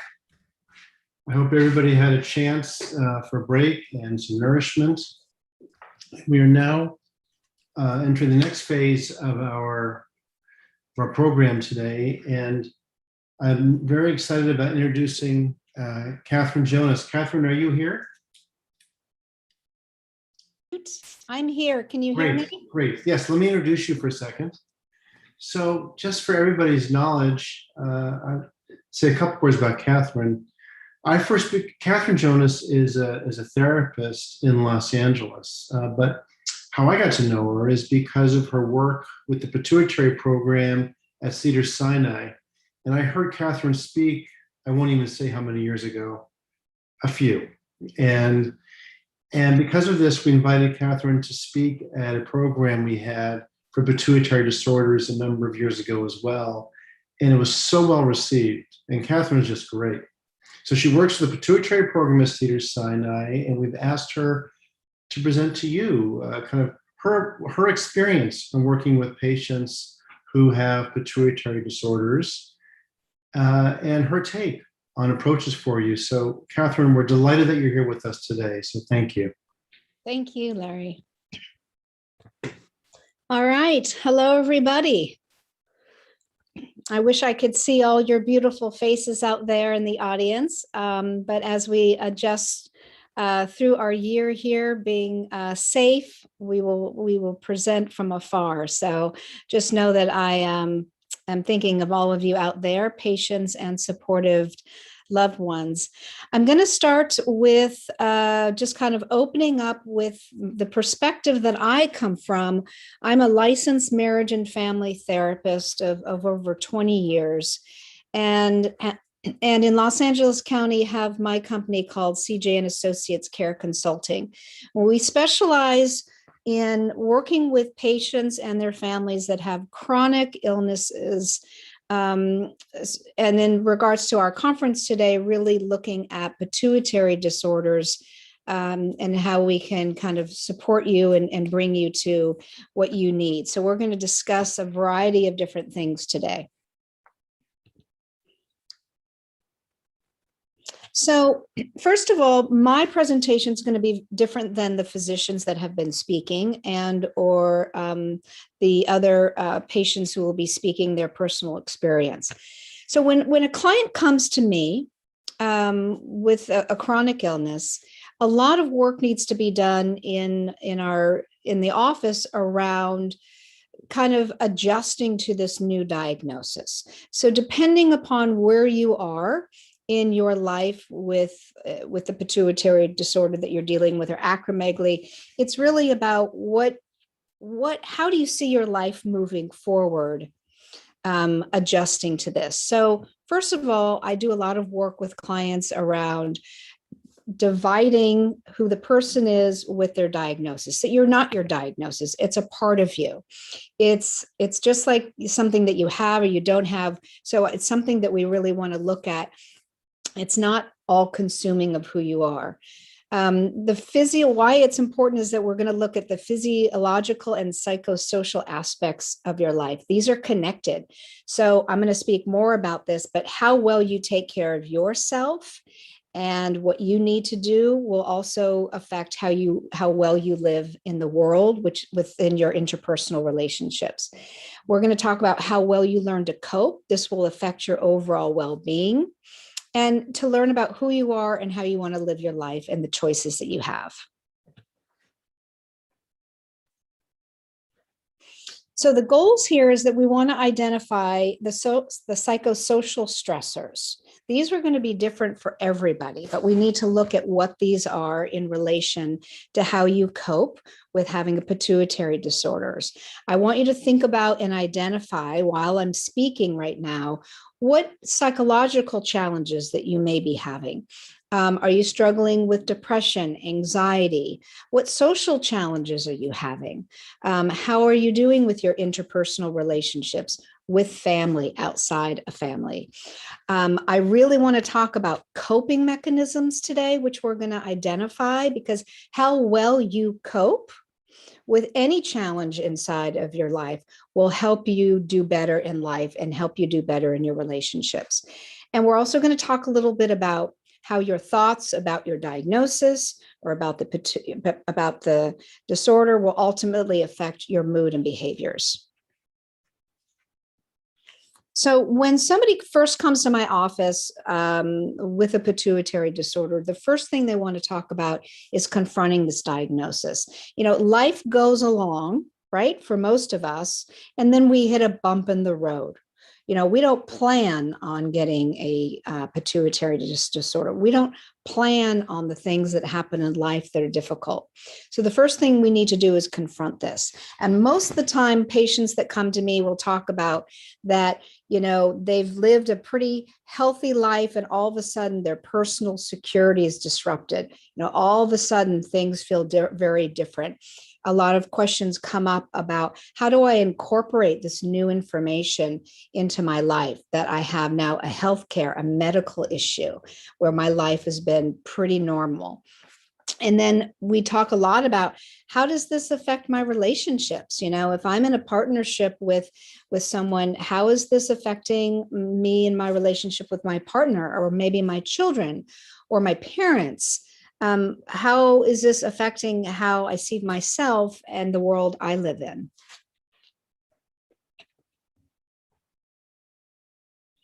So one of the first things we talk about are options. So if you've been, you know, told by a physician that, let's say, for example, there's a growth on the pituitary, you've got some decisions to make. And how do you deal with these decisions? Do I want to look into surgery? Do I want to look at med management? You know, what are the choices that I have? And this is probably one of the most important slides because this is where you need to really throw yourself into being the advocate in your life, to get very educated about what you're confronting and really what are the issues moving forward. So if you do decide to have a surgery, with many, many people do, how are you dealing with ongoing daily medication compliance? Are there side effects? Are there persistence or breakthrough symptoms? You know, how do you balance treatment remedies with lifestyle needs? If you are used to traveling and you need to keep medication refrigerated, you know, what are the variables around all of that to make this happen for you? And then really this presentation again is looking at your view about how you're going to maintain all of the above. So what are the social challenges in your life? How are your relationships with family and other social contacts? So I like to ask a lot of questions. Since my diagnosis, have I changed in my relationship to others? Have I not accepted social plans? I mean, we know we're in the middle of a COVID pandemic right now. So it's a little different than it was a year ago, 2 years ago. But I have a lot of clients that will say to me, well, I don't want to go to the wedding. You know, my features have changed. You know, I look different. I've gained weight. You know, I don't want to show up. And so it's really important to look at how you view yourself with your disease today and how that affects your relationship and what your part is in that. So ask yourself, are you isolating with friends and families? You turning down social activities?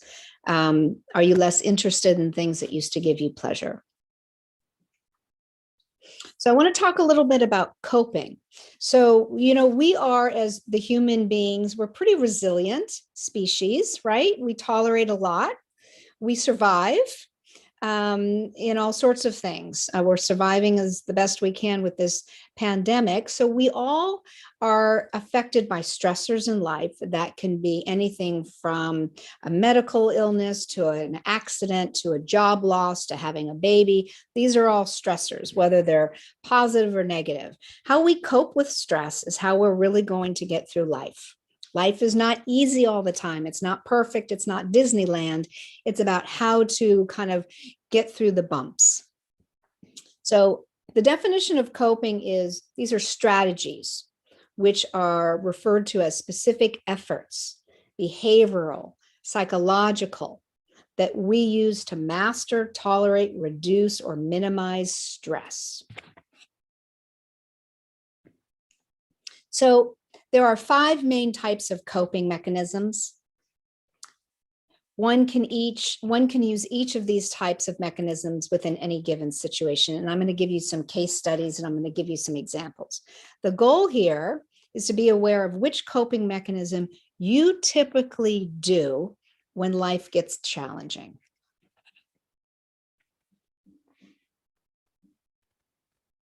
So the fighting spirit.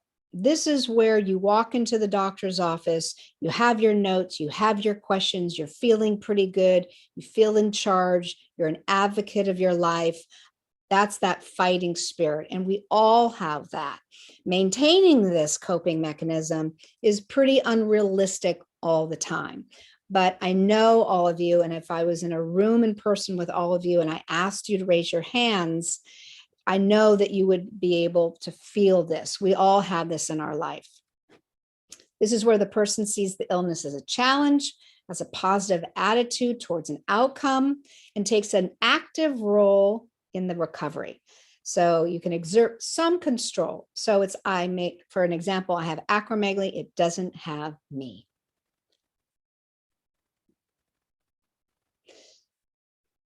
Some of you may prefer the avoidance or denial coping mechanism. And again, if we were all in person and I asked people to raise their hands, I would say that most of us kind of go to this place, the avoidance or denial.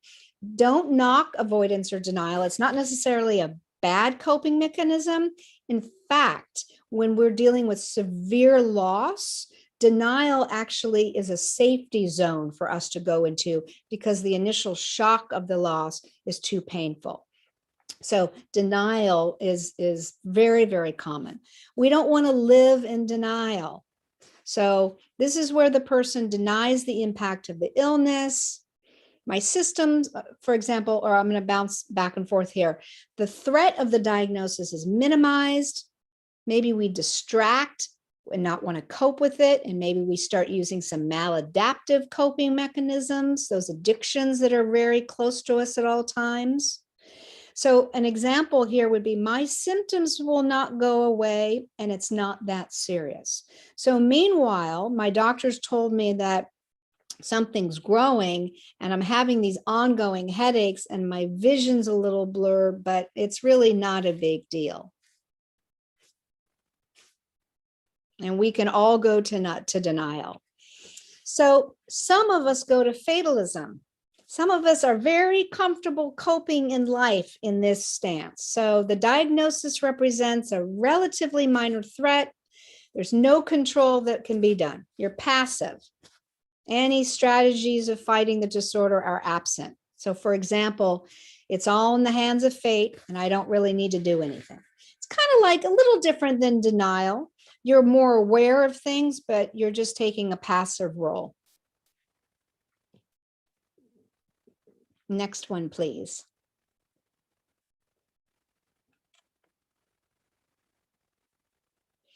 So this is a very common coping mechanism for people. We all go here as well, but you don't want to live in helplessness or hopelessness.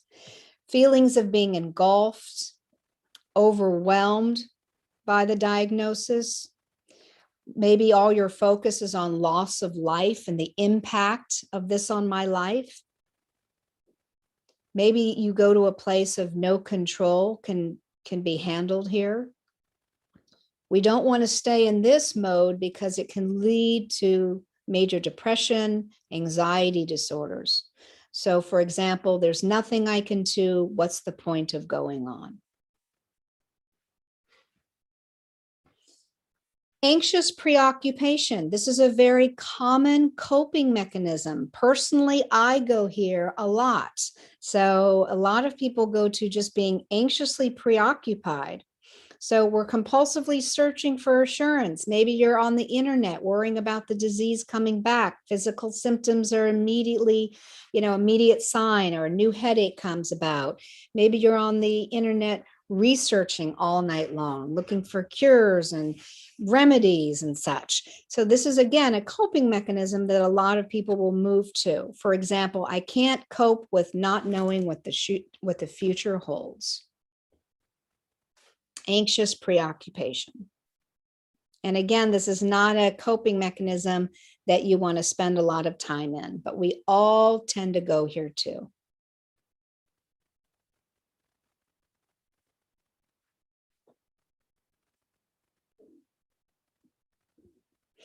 So remember that there are controllable versus uncontrollable stressors in life, right? Life's gonna come at us, but we're gonna be questioning, what do I have some control over and what do I not?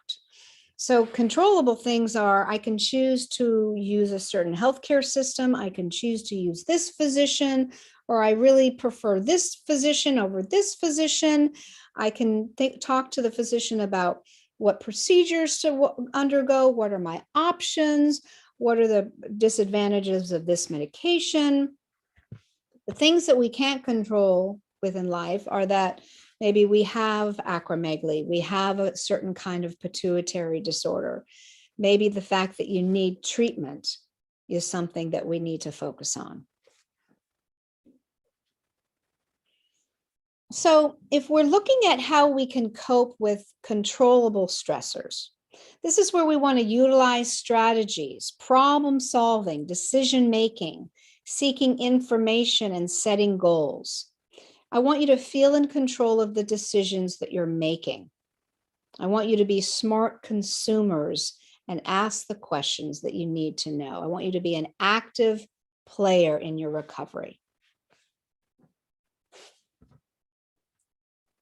How do you cope with uncontrollable stressors? Right? How can you control with the things you can't have any control over? I always like to recommend we want to regulate any emotional response. You want to work on perhaps changing your thoughts, your emotional expressions and behaviors, which are all connected. Some things that I like to recommend are there pleasant activities that you can look at and work towards? Are there relaxation exercises or deep breathing or mindfulness exercises that you can move to when you're in that kind of hopelessness or helplessness coping mechanism where life is feeling bleak? How can you move out of that? Those are ways that you have some control over that. So I want to talk a little bit about symptoms because that's something that comes up a lot at conferences that I speak at, especially breakthrough symptoms. So despite receiving treatment, again, using an example with an acromegaly patient, which I work mostly with, how do you deal with these breakthrough symptoms? You know, how do you deal with the fatigue, the body aches, the joint pain, sweating, headaches? How are you managing those symptoms? And what are some of the strategies that you can do, not just physically, but psychologically in your own work? In the world of acromegaly, we talk a lot about acro rage, the biological changes in the body caused by the tumor or medication. They may result in hormone-induced mood swings, or acro fog. We talk about that cognitive impairment sometimes that comes about in the form of forgetfulness, short-term memory loss. These are things that are very common that we see with acromegaly patients, which again are the most common patients that I work with in my practice. So I want to talk a little bit about a theory that I use that I think is very, very successful in working with patients with chronic illness. It's called cognitive behavioral therapy or theory. And the idea is that there's a relationship between our thoughts, our behaviors, and emotions. So if you look at the kind of diagram here on the slide, you have a situation. So let's say the situation is you've been newly diagnosed with a pituitary disorder. The thoughts that you make about that are going to affect how you feel about it. And ultimately, they're going to affect how you behave. What I mean by behavior is the action steps that you're going to take. So any kind of behavior, I don't mean like crying or getting angry or acting out, those kind of behaviors. I'm talking about the action steps that you're going to take. A behavior could be, so for example, let me go back to an emotion. An emotion may be just sad or depressed. That's going to affect the behavior that you take about choosing to go to a social event or not.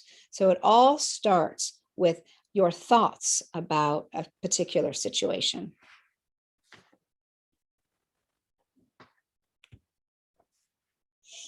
So in regards to cognitive behavioral therapy or theory, and when we talk about, I'm going to give an example of a situation, being diagnosed with an illness. Your immediate thought is, for example, I'll never be the same person. When you think that way, how do you think you're going to feel?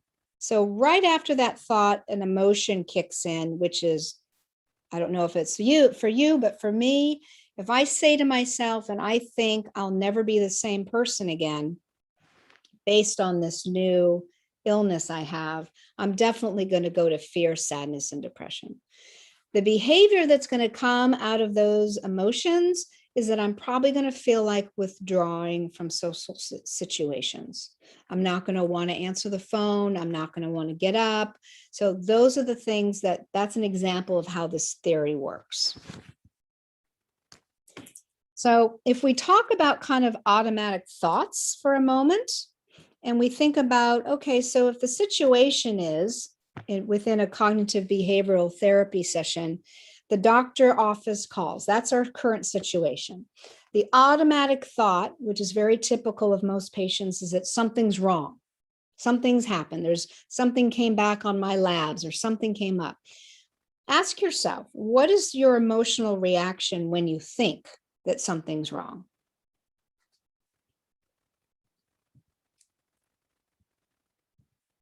So when you go to this place of, underlying assumptions about ourselves and others in the world, you have to remember that these automatic thoughts may be very unconscious. They come out of nowhere and they can really impact interpersonal relationships, occupational, like work, self-care, and view of self. Commonly held irrational core beliefs that are very common are, I'm helpless, I'm weak, I'm inadequate, I'm bad, I'm unworthy, unlovable, or different. Be very common about irrational thoughts that are not based in rational thinking. So part of the work that I do with my patients is called thought disputing. So all day long, our brain is firing off thoughts, right? And if you've got core beliefs from childhood about who you are or how you think about things in the world, half full, half empty, those are going to really take over your thoughts today. So remember, just because we believe something is true, it doesn't mean it's a fact. So I want to talk a little bit about rational versus irrational thinking. I know positive thinking is a very common term that we utilize a lot. I prefer to look at rational thinking because life isn't always positive and life isn't always negative. But let's talk about what is rational. So how do you know if your thinking is rational versus irrational? I want you to ask yourself these 3 questions regarding your thoughts. Are my thoughts based on fact? Does my thought or does my thinking help me feel the way I want to feel? Which is, hopefully, I want to feel better about a situation. And number 3, does my thinking help me achieve my goals? I'm not saying by goals that you need to have some huge lofty goal out there. I'm talking about maybe getting out of bed tomorrow morning when you feel awful. So I'm talking about small goals, just the goal of life, of just getting through the day when you're not feeling strong. So if you answer, perfect to go to the, actually, can you go back to that last screen? If you answer no to one of these questions, you may want to challenge your thought. And you can say to yourself, do I want to keep this thought or change it. You have control over your thoughts. We don't have control over what life gives us sometimes. So for example, the doctor calls you to come into the office, update you on your prognosis, and your initial thought is, I know it's bad news. So let's ask ourselves these questions. Number one, for example, how do you know it's bad news? And is your thinking based on any kind of rational thought?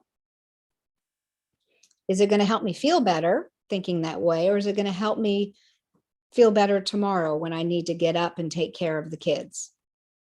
So here's a rational thought. I don't know what the news is, and I'll be able to handle whatever lies ahead. I made a conscious decision to change my thought from I know it's bad news to I don't know what the news is, and I'll be able to handle whatever lies ahead.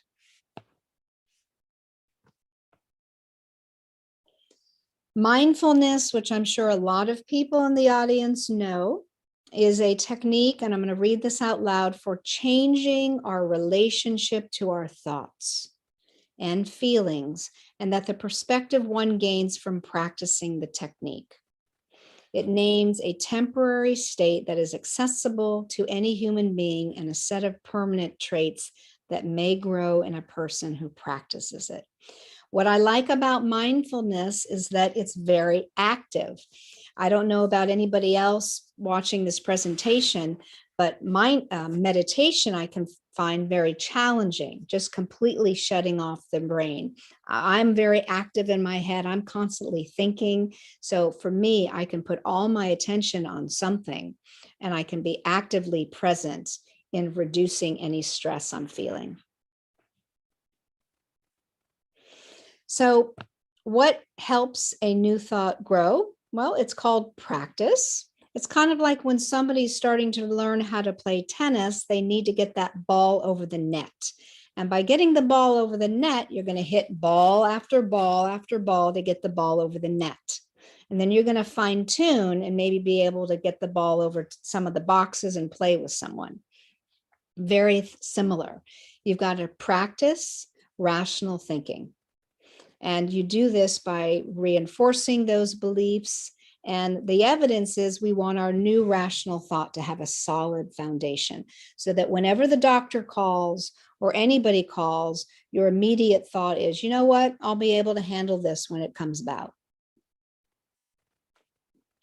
So we want to keep stress, we want to keep this under control. Pretty hard to do when life is throwing you things that you were not planning on having. So we want to just remember all change in life makes demands on our energy for coping and adapting. All adaptation causes stress, and we want to keep your stressors in your life to a minimum. A large part of your work will be identifying how to take good care of yourself, which is resting, eating well, exercise, depending on doctor's orders, and don't forget to play.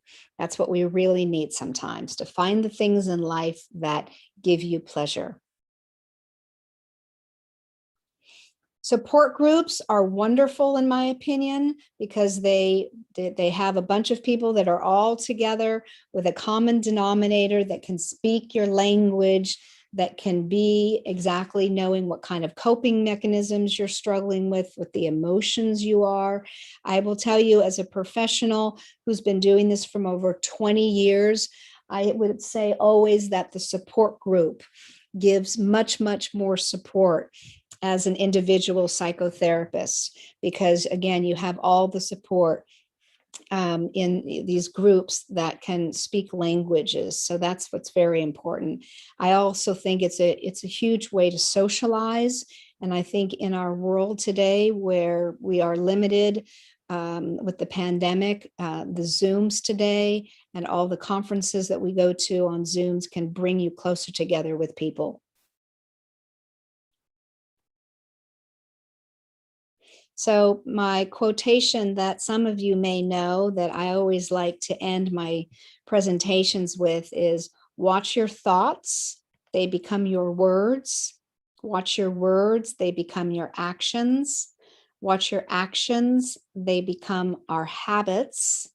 Watch our habits, they become our character. And watch our character as that becomes our legacy.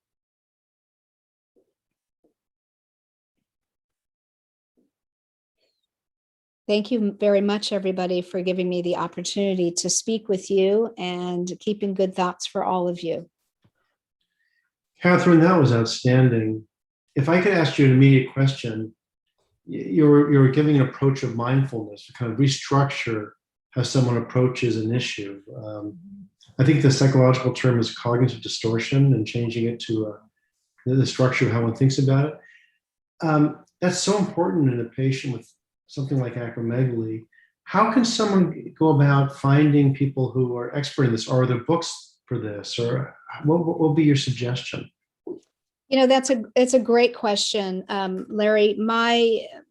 As I shared with you, I'm a private psychotherapist in Los Angeles, and really like to have clients first go back to their primary care doctor or their endocrinologist, whoever's working with them, for support and recommendations of people in the area where patients can either do individual psychotherapy work or connect to local support groups, so they can learn some of the techniques and tools that can be so useful with mindfulness or other ways to kind of cope with stress. Thank you.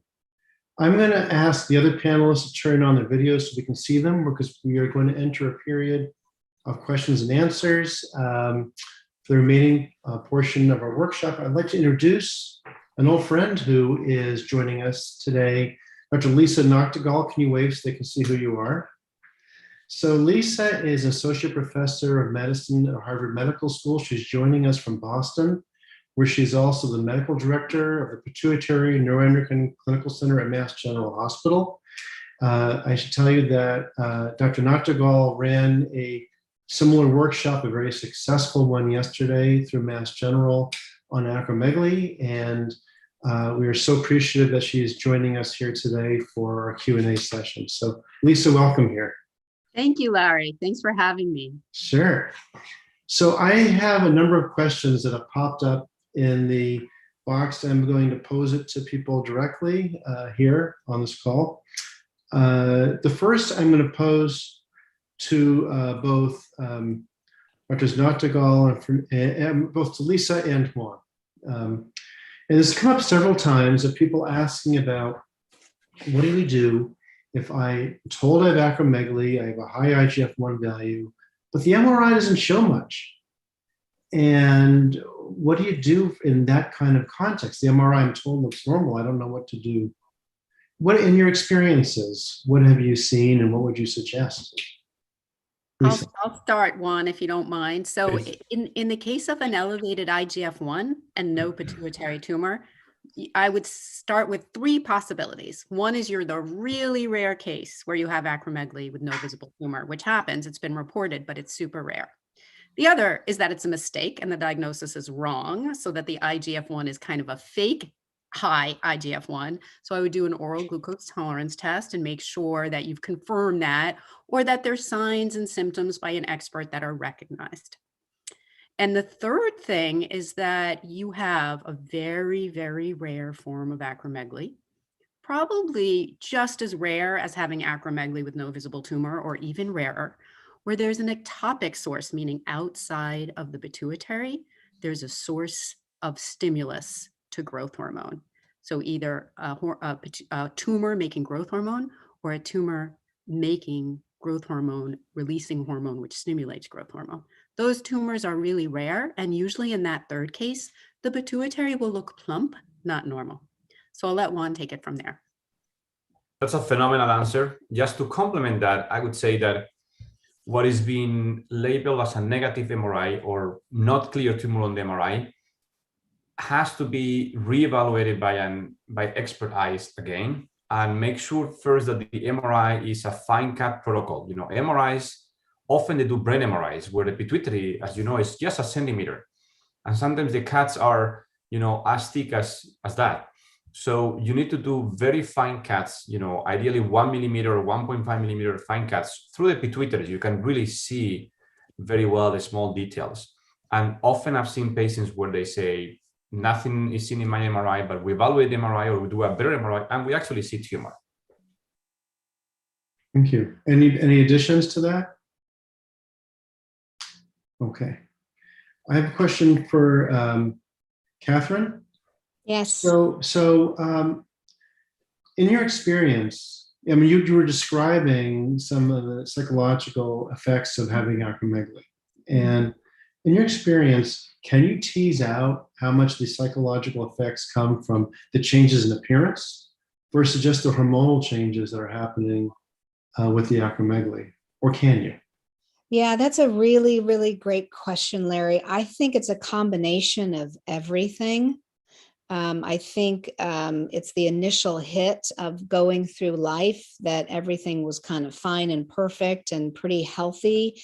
And then you get this diagnosis. I think that's where the psychological issues pretty much start, where you kind of see that the patient integrate this information into his or her life and making sense out of it.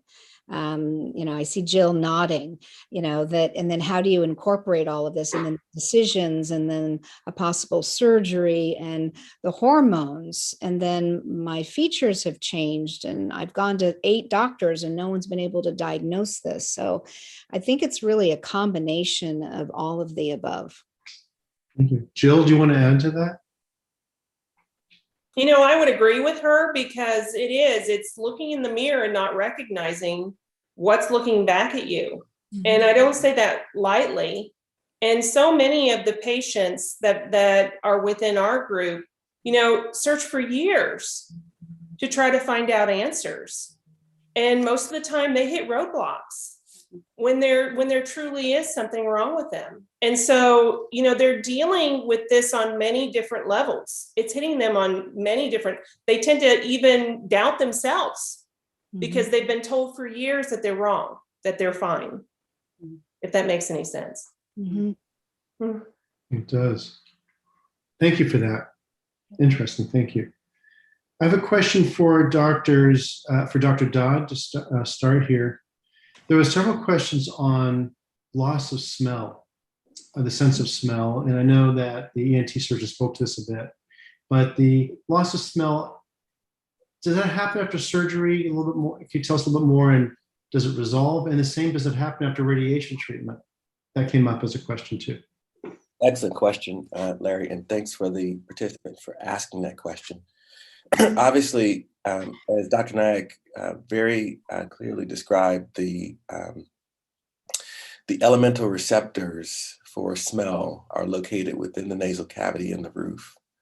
And so any operation that occurs through that area, even if it's just postoperative swelling, can affect a person's smell. And typically for most pituitary surgeries, because the target is posterior away from those elements, the loss of smell is transient. But you can imagine, depending upon where exactly the tumor is and how extensive it is, and whether or not we need to raise the nasal septal flap in order to repair it, some of those elementary receptors can get affected, and sometimes they can be permanently injured. And so when answering these kinds of questions, it's really pertinent to know exactly where the tumor is, how extensive it is, what was involved in surgery, and then we can sort of better ascertain and counsel the patient about how long their anosmia will last and whether or not it will completely recover. The same is actually true in the instance of someone who undergoes radiosurgery for a tumor and has side effects that can include anosmia, vision loss, issues with the carotid, and so forth and so on. In order to really answer those questions, to say, are the side effects that I'm feeling a reflection of what happened with the radiosurgery? You really kind of have to know, well, what was the target? What was the dose given? What area was treated? And then we're better able to ascertain those questions and discuss, whether or not the effects really are from the radiosurgery and whether or not they're long-term, permanent, and or just transient. Thanks, Rob. Can we stay on the topic of radiation treatment for a minute and ask with Lisa and Andy a couple questions? We discussed earlier some of the side effects of radiation treatment can include low pituitary function, but I'd be interested in your practices, Drs. Noctegal and Hoffman, of how you monitor and what you monitor for in patients who had radiation treatment. Lisa, can you start? Sure. So we actually have a big proton center, and we see a lot of patients that have had pituitary radiation. And what we usually do is some baseline pituitary hormone tests. And then we test them again 6 months after they complete the radiation, and then every year thereafter. And what we're doing is we're looking for free T4 and TSH to assess thyroid function. We're looking at either an AM cortisol, or if it's not really robust, then a corticotropin stimulation test to look at adrenal function. In women that are in a reproductive age that are not menstruating, we're looking at their estrogen, LH and FSH.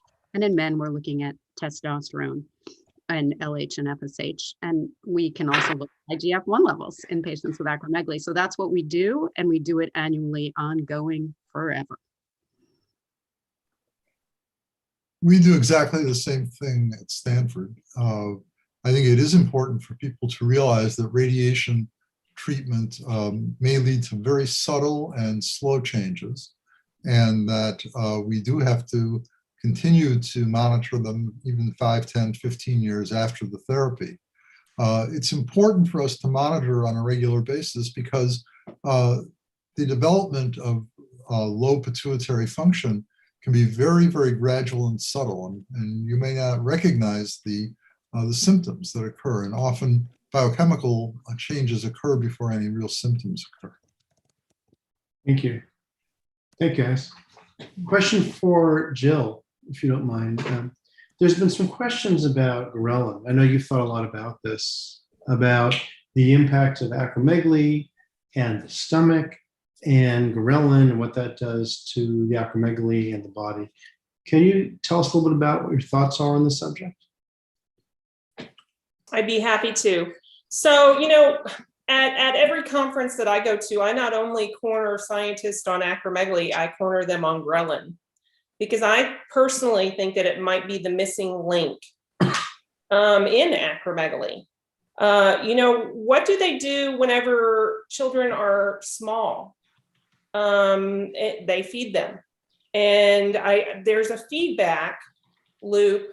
You know, we know about GHRH, we know about growth hormone, but from what I understand, years ago, they thought ghrelin and growth hormone were the same thing, but they found that it's just a little bit lighter of a molecule. And in my experience, ghrelin does play an active role within acromegaly. We've had probably 15 to 20 of our patients that have undergone a procedure called the gastric sleeve, which reduces ghrelin by 85 to 90%. And all of those patients have seen noticeable improvement.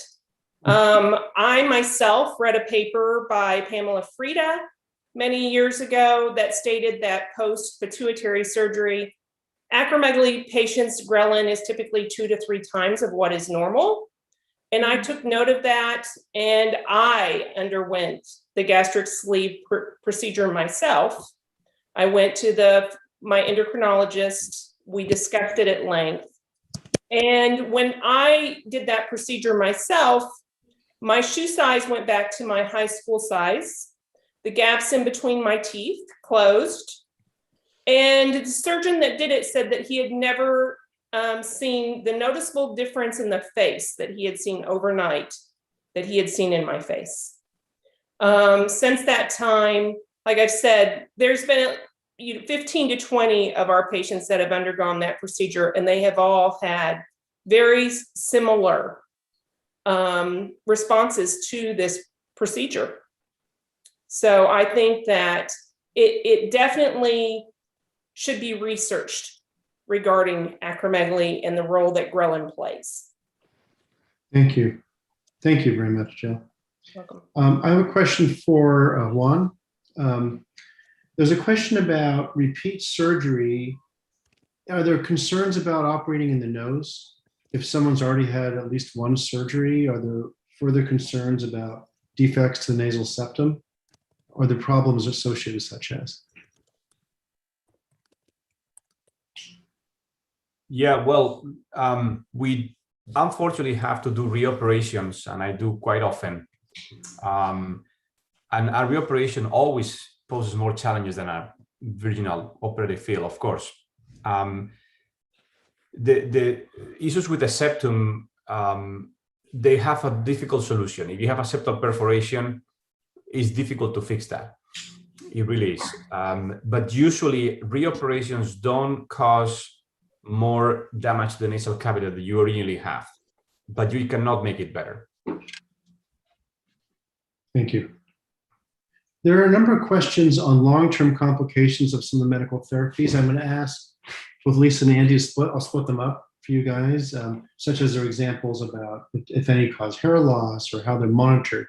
So I'm going to ask to split these up. And just, Andy, if you can start with just how you monitor for patients who are on somatostatin analogs. What are kind of the complications you look for? Are any of these progressive? And then I'll ask pegvisomant and cabergoline to Dr. Noctegal. The long-term complications of the somatostatin analogs are really quite similar to the acute ones. They involve occasional abdominal upset, occasional diarrhea, especially soon after the injections. We've known for a long time that somatostatin analogs can cause gallstones. These are usually silent. Lots of people have gallstones that don't give them any trouble. But if you were to do an ultrasound of the abdomen, you can find them up to a third or so of patients who are on somatostatin analogs. And on occasion, those gallstones can cause inflammation and you can get gallbladder disease, but it's not very common. We have to watch out for the potential development of glucose intolerance and diabetes. Of course, as we get older, even people without acromegaly will have an increased risk of developing diabetes. So that's something we also have to keep a very close eye on. Thank you. Lisa, can you speak about cabergoline and Somavert to look what to look out for? Absolutely. So for pegvisomant, which is also called Somavert, daily injection, or sometimes used less often, like a weekly injection, which is how I try to do it when possible. You have to think first about the initial side effects. So some people will get a headache. Some people will have injection site pain. And the long-term side effects is you're constantly monitoring liver tests, but they're usually fine. And we do them kind of whenever we do an IGF-1. In the earlier days of releasing this drug, it was thought that there was liver toxicity. It's really quite unusual to have that, but we do check the liver. It's a very safe drug. The biggest problem that I've encountered with it, and it's kind of, I think, hidden a little bit in literature when there's a few studies on it, is, and it's particularly in women, that there is like a lipodystrophy local effect. Translation, a lump where you give yourself a shot. So patients are very disturbed by this. If you're listening and if you're one of those, like, let me know if you have this, but it's been a bunch of women that at the site of the injection will get a little bit of extra fat and it's bothersome to them. It's a minority of patients, but it does occur.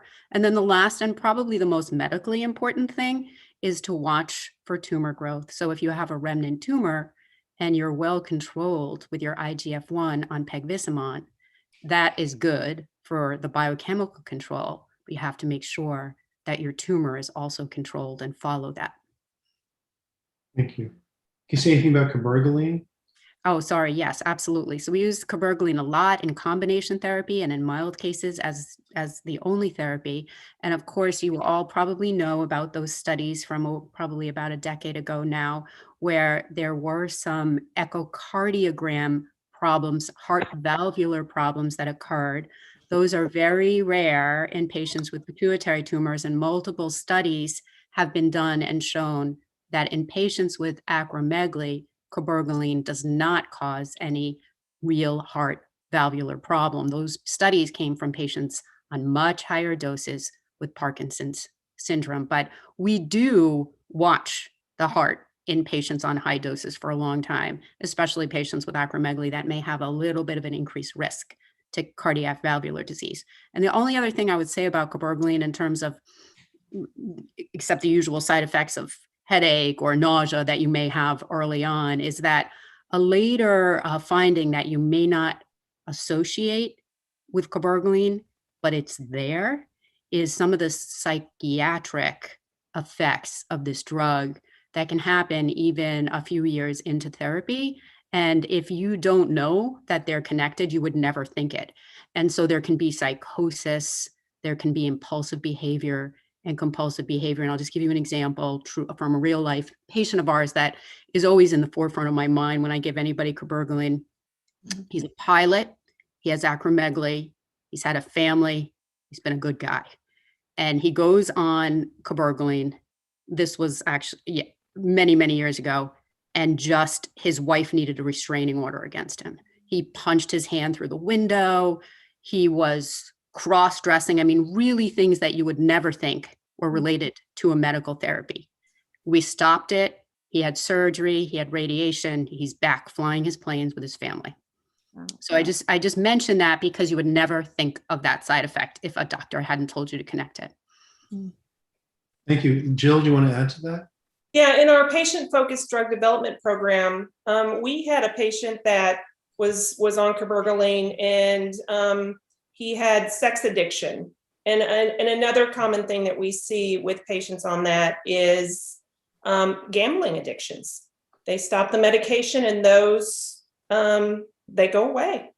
So patients need to be aware of these behaviors, especially if they're taking that medication, because it could be attributed to that.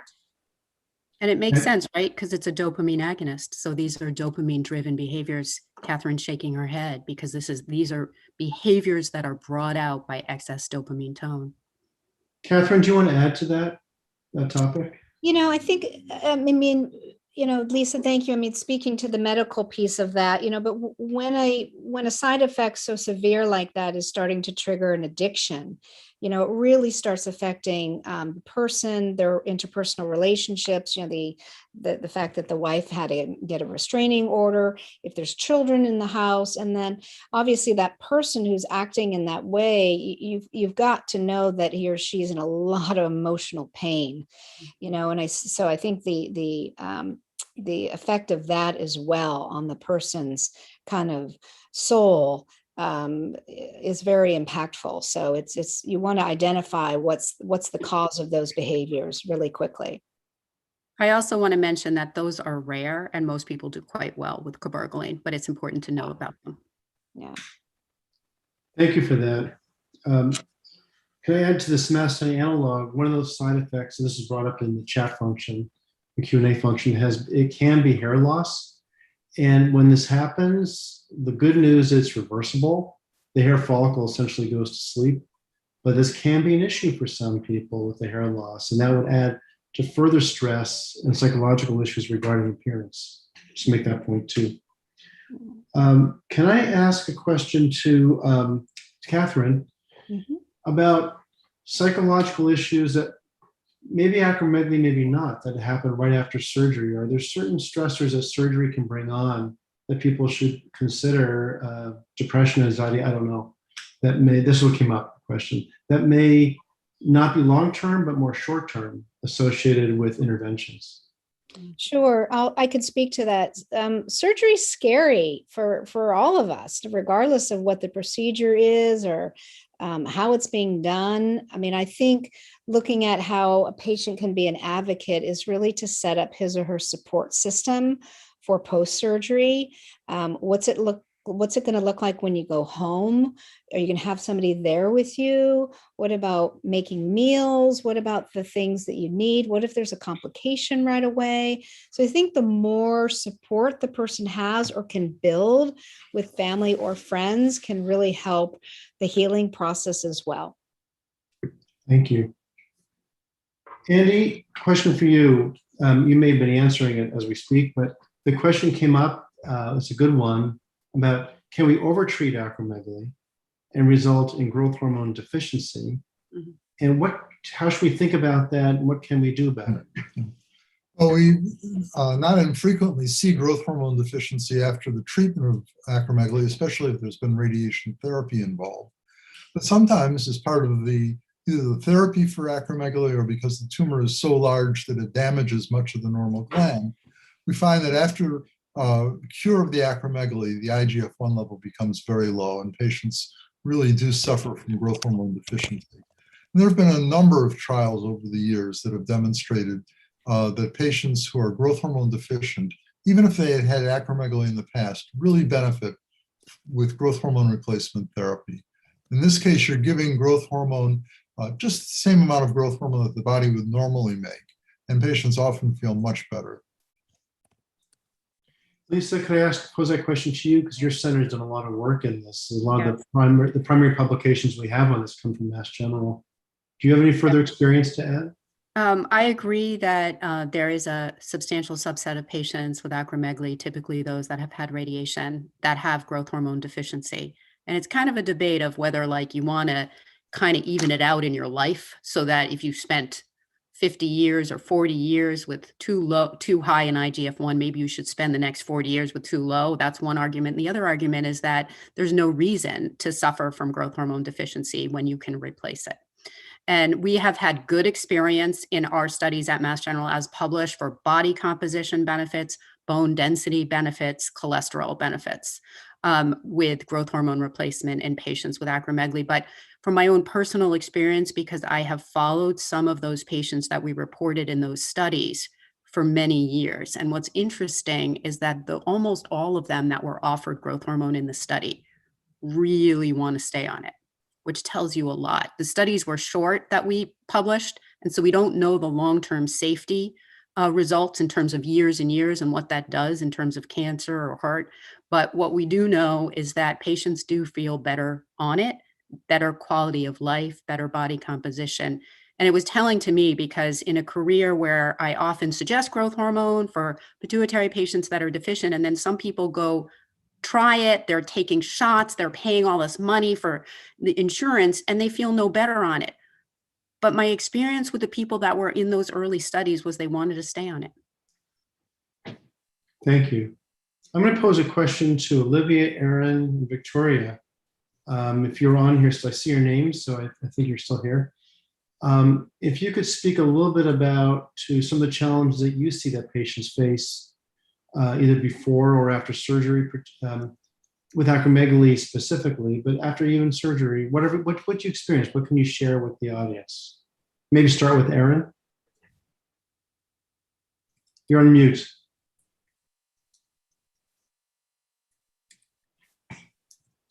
Still on mute.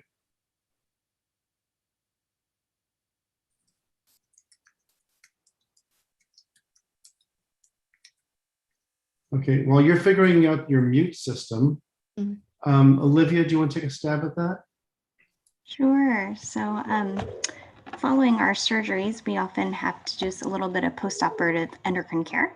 There's a small period of time for about 2 weeks where we follow fluid and electrolyte imbalances. And we keep a close eye on our patients with perhaps some follow-up laboratory tests that can be done outpatient, and just some history over the phone or over My Health, where we're messaging our patients to determine, if their thirst and urination has changed. Some of the things that we tend to follow closely together with the surgical team.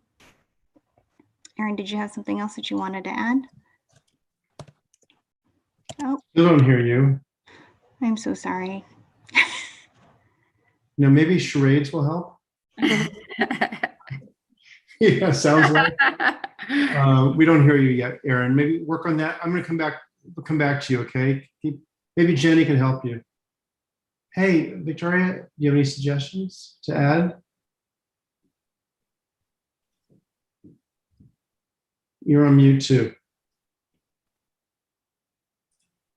So both Victoria and Erin, they are our nursing team taking care of our patients before, during, and after surgery. And they do a phenomenal work. As Olivia was explaining, there is the endocrine part where you don't want to be watching the post-op sodium levels during the first 10 days of surgery. But then it's also the fatigue, the nasal congestion, all the recovery that takes care during the first 2 weeks, which are really the most difficult for patients. After the first 2 weeks, the recovery is faster and expedited.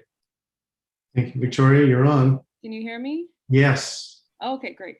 I definitely agree with Juan. I feel like the most common difficult parts are about 2 weeks postoperatively, we see the most amount of pain, headaches, and depending on steroid dosing and just managing the pain medication, headaches are definitely probably the most severe symptom that we see. And during that time, I think what we really look out for is the risk of CSF leaks and meningitis.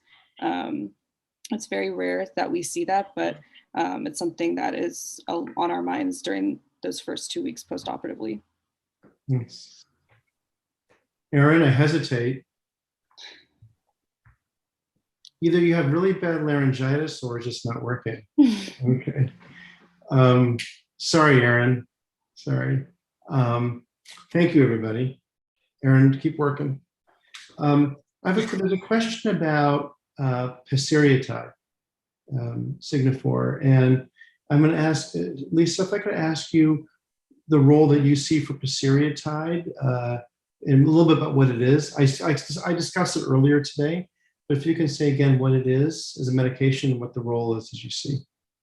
Sure. So Paceriatide, which you may know by the brand name Signifor, is another similar type of injectable medication for acromegaly. It works very much like octreotide and lanreotide, but it binds a little broader to some of the receptors that it works on. So it has a little bit more efficacy. So if you've tried lanreotide or octreotide on maximal doses and you're not quite getting to normal, you may be one of the 15% of people in that category that then gets to normal by switching to Paceriatide. So it can be more effective than what we call the first generation somatostatin analogs. And it can be more effective for controlling tumors in aggressive tumors. One of the problems with it, which I think, Larry, you mentioned in your talk, is that in some patients, the Paceriatide can cause more problems with blood sugars. Thank you. Is there a certain patient population you may tend to use it? Oh, who do I specifically use it in? Is those that kind of the role of it. Oh, yeah. So basically what I just explained translates to answering the practical question is who should do this, or who should you think of putting on Paceriatide? And I would say people that aren't quite controlled, but are tolerating the somatostatin analogs, lanreotide or octreotide, or people that have had trouble controlling their tumors, their tumors are growing. Thank you. Thank you. There's a question, Andy, if I can ask you on McCune-Albright syndrome and acromegaly. Just briefly for this audience, what McCune-Albright means and acromegaly in that situation. Well, patients with McCune-Albright may have a variety of endocrine tumors, and acromegaly is one that is fairly common. The disease is also characterized by a bone disease that causes very large and thick bones. And it's not uncommon for patients with acromegaly and McCune-Albright to have difficulty getting a surgical removal of a tumor, even if the tumor, and sometimes the tumor can't be seen. So I think that a patient with an elevated IGF-1, and especially if no tumor can be seen, might be a good candidate for primary medical therapy. Thank you. Yeah, I agree with that, Larry. I did in the past patients with McCune-Albright disease. It's difficult for two reasons. One, because they have fibrous dysplasia, so you have to remove all this abnormal bone to get access to the pituitary region and the cavernous sinus. Two, that as you said, some of these patients do not have a visible tumor in MRI, in which case medication may be a better option. But when you do see a tumor, then I would recommend surgery. And some of these tumors can be quite invasive. So they pose a double challenge. But if you see tumor on the MRI, I would recommend surgery. Thanks, Juan. Lisa, can I ask you a question? There's some questions about absorption from the gut with acromegaly, and this comes up not infrequently with somatostatin analogs. The question is, what's the impact of somatostatin analogs on nutrients and vitamins and absorption? Can you speak to that a little bit? Sure. And actually, it's interesting. It came up yesterday too, in our same day. So it's a concern for many of you. And so what do somatostatin analogs do to intestinal function? And one of the things that has been shown is that you can have decreased absorption of vitamin B12. And so that's one that is recommended as a standard test. We actually used to do them very, very frequently, and we've seen so many people with normal levels that we do it less frequently. But the idea is that it is possible that the somatostatin analog will cause malabsorption. And with malabsorption, you can get B12 deficiency. You could also get vitamin D deficiency. And as I mentioned yesterday, if you were there, we have done a study on vitamin D in patients on long-acting somatostatin analogs for years, and their vitamin D levels were no different than the patients that weren't on those medications. So I'm pretty comfortable with vitamin D, although I'm a big fan of vitamin D. Definitely take it, measure your levels, but I don't think somatostatin analogs are going to hurt that. But occasionally checking a D and a B12, as I say, that's kind of like icing on the cake. If it's low, you can take it, you can replace it. There's a good, easy treatment. If it's not low, then you have reassured yourself that you're optimized. Thank you for that, Lisa. Juan, there were a couple of questions, and I know you referred to this in your talk, but I'm going to ask you again because it came up with the surgery that you do involving the medial wall of the cavernous sinus, and you showed the impact on improving outcomes in acromegaly.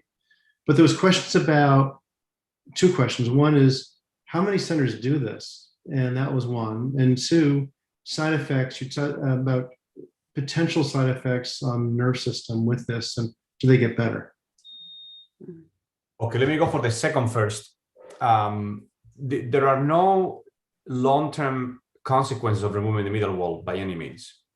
There are short-term risks, and the main one, as we described, is the risk of double vision after the operation. The reason is when we remove the middle wall of the cavernous sinus, there is venous bleeding, we have to pack it. And there is a nerve, that is the nerve number 6. It's a very thin nerve. It's the only nerve that actually travels freely in the cavernous sinus.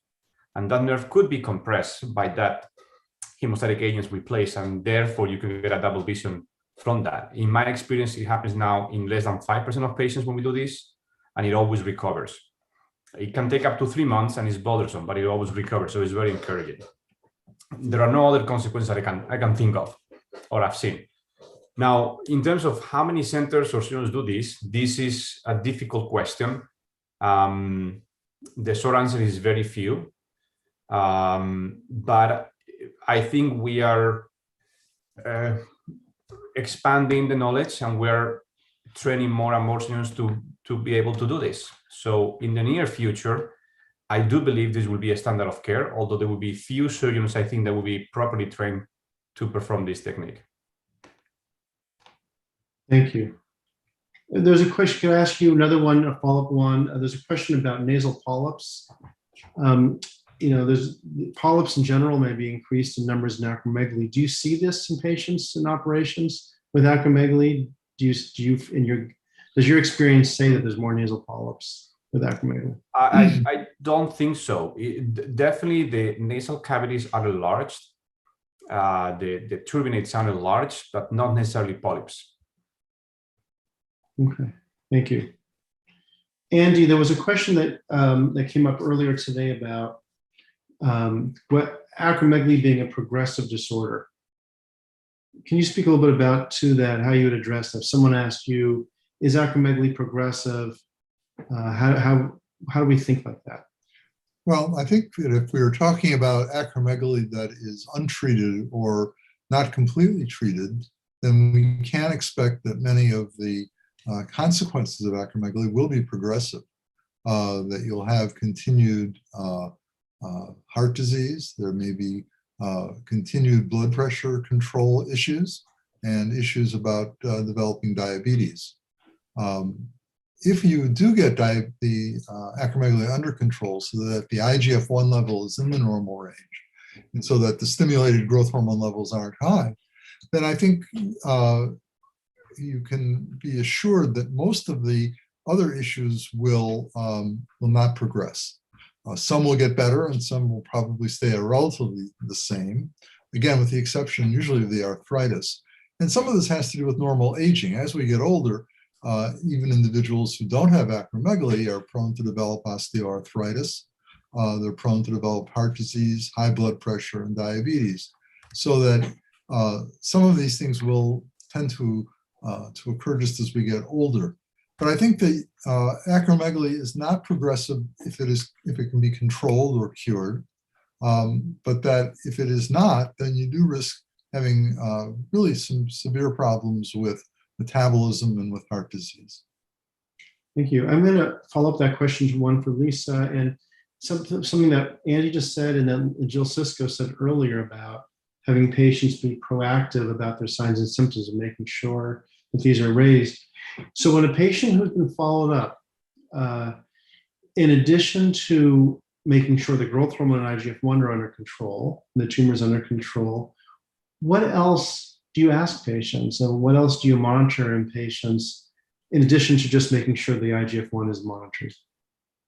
Lisa. So other things to think about besides just growth hormone and IGF-1 to make sure that some of the complications that may have come from acromegaly are being evaluated.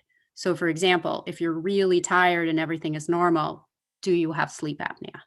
You can have sleep apnea even after remission from having had acromegaly. The other thing is just routine health maintenance. If you have acromegaly, you have a higher risk of colon polyps, and you should have a colonoscopy, at least what is recommended for the general population, and possibly starting earlier at the time of diagnosis, and then letting your GI specialist decide how often that is, but that could be overlooked as well. So think in diabetes and blood sugar checks and blood pressure checks to cover all those complications, I think is really important.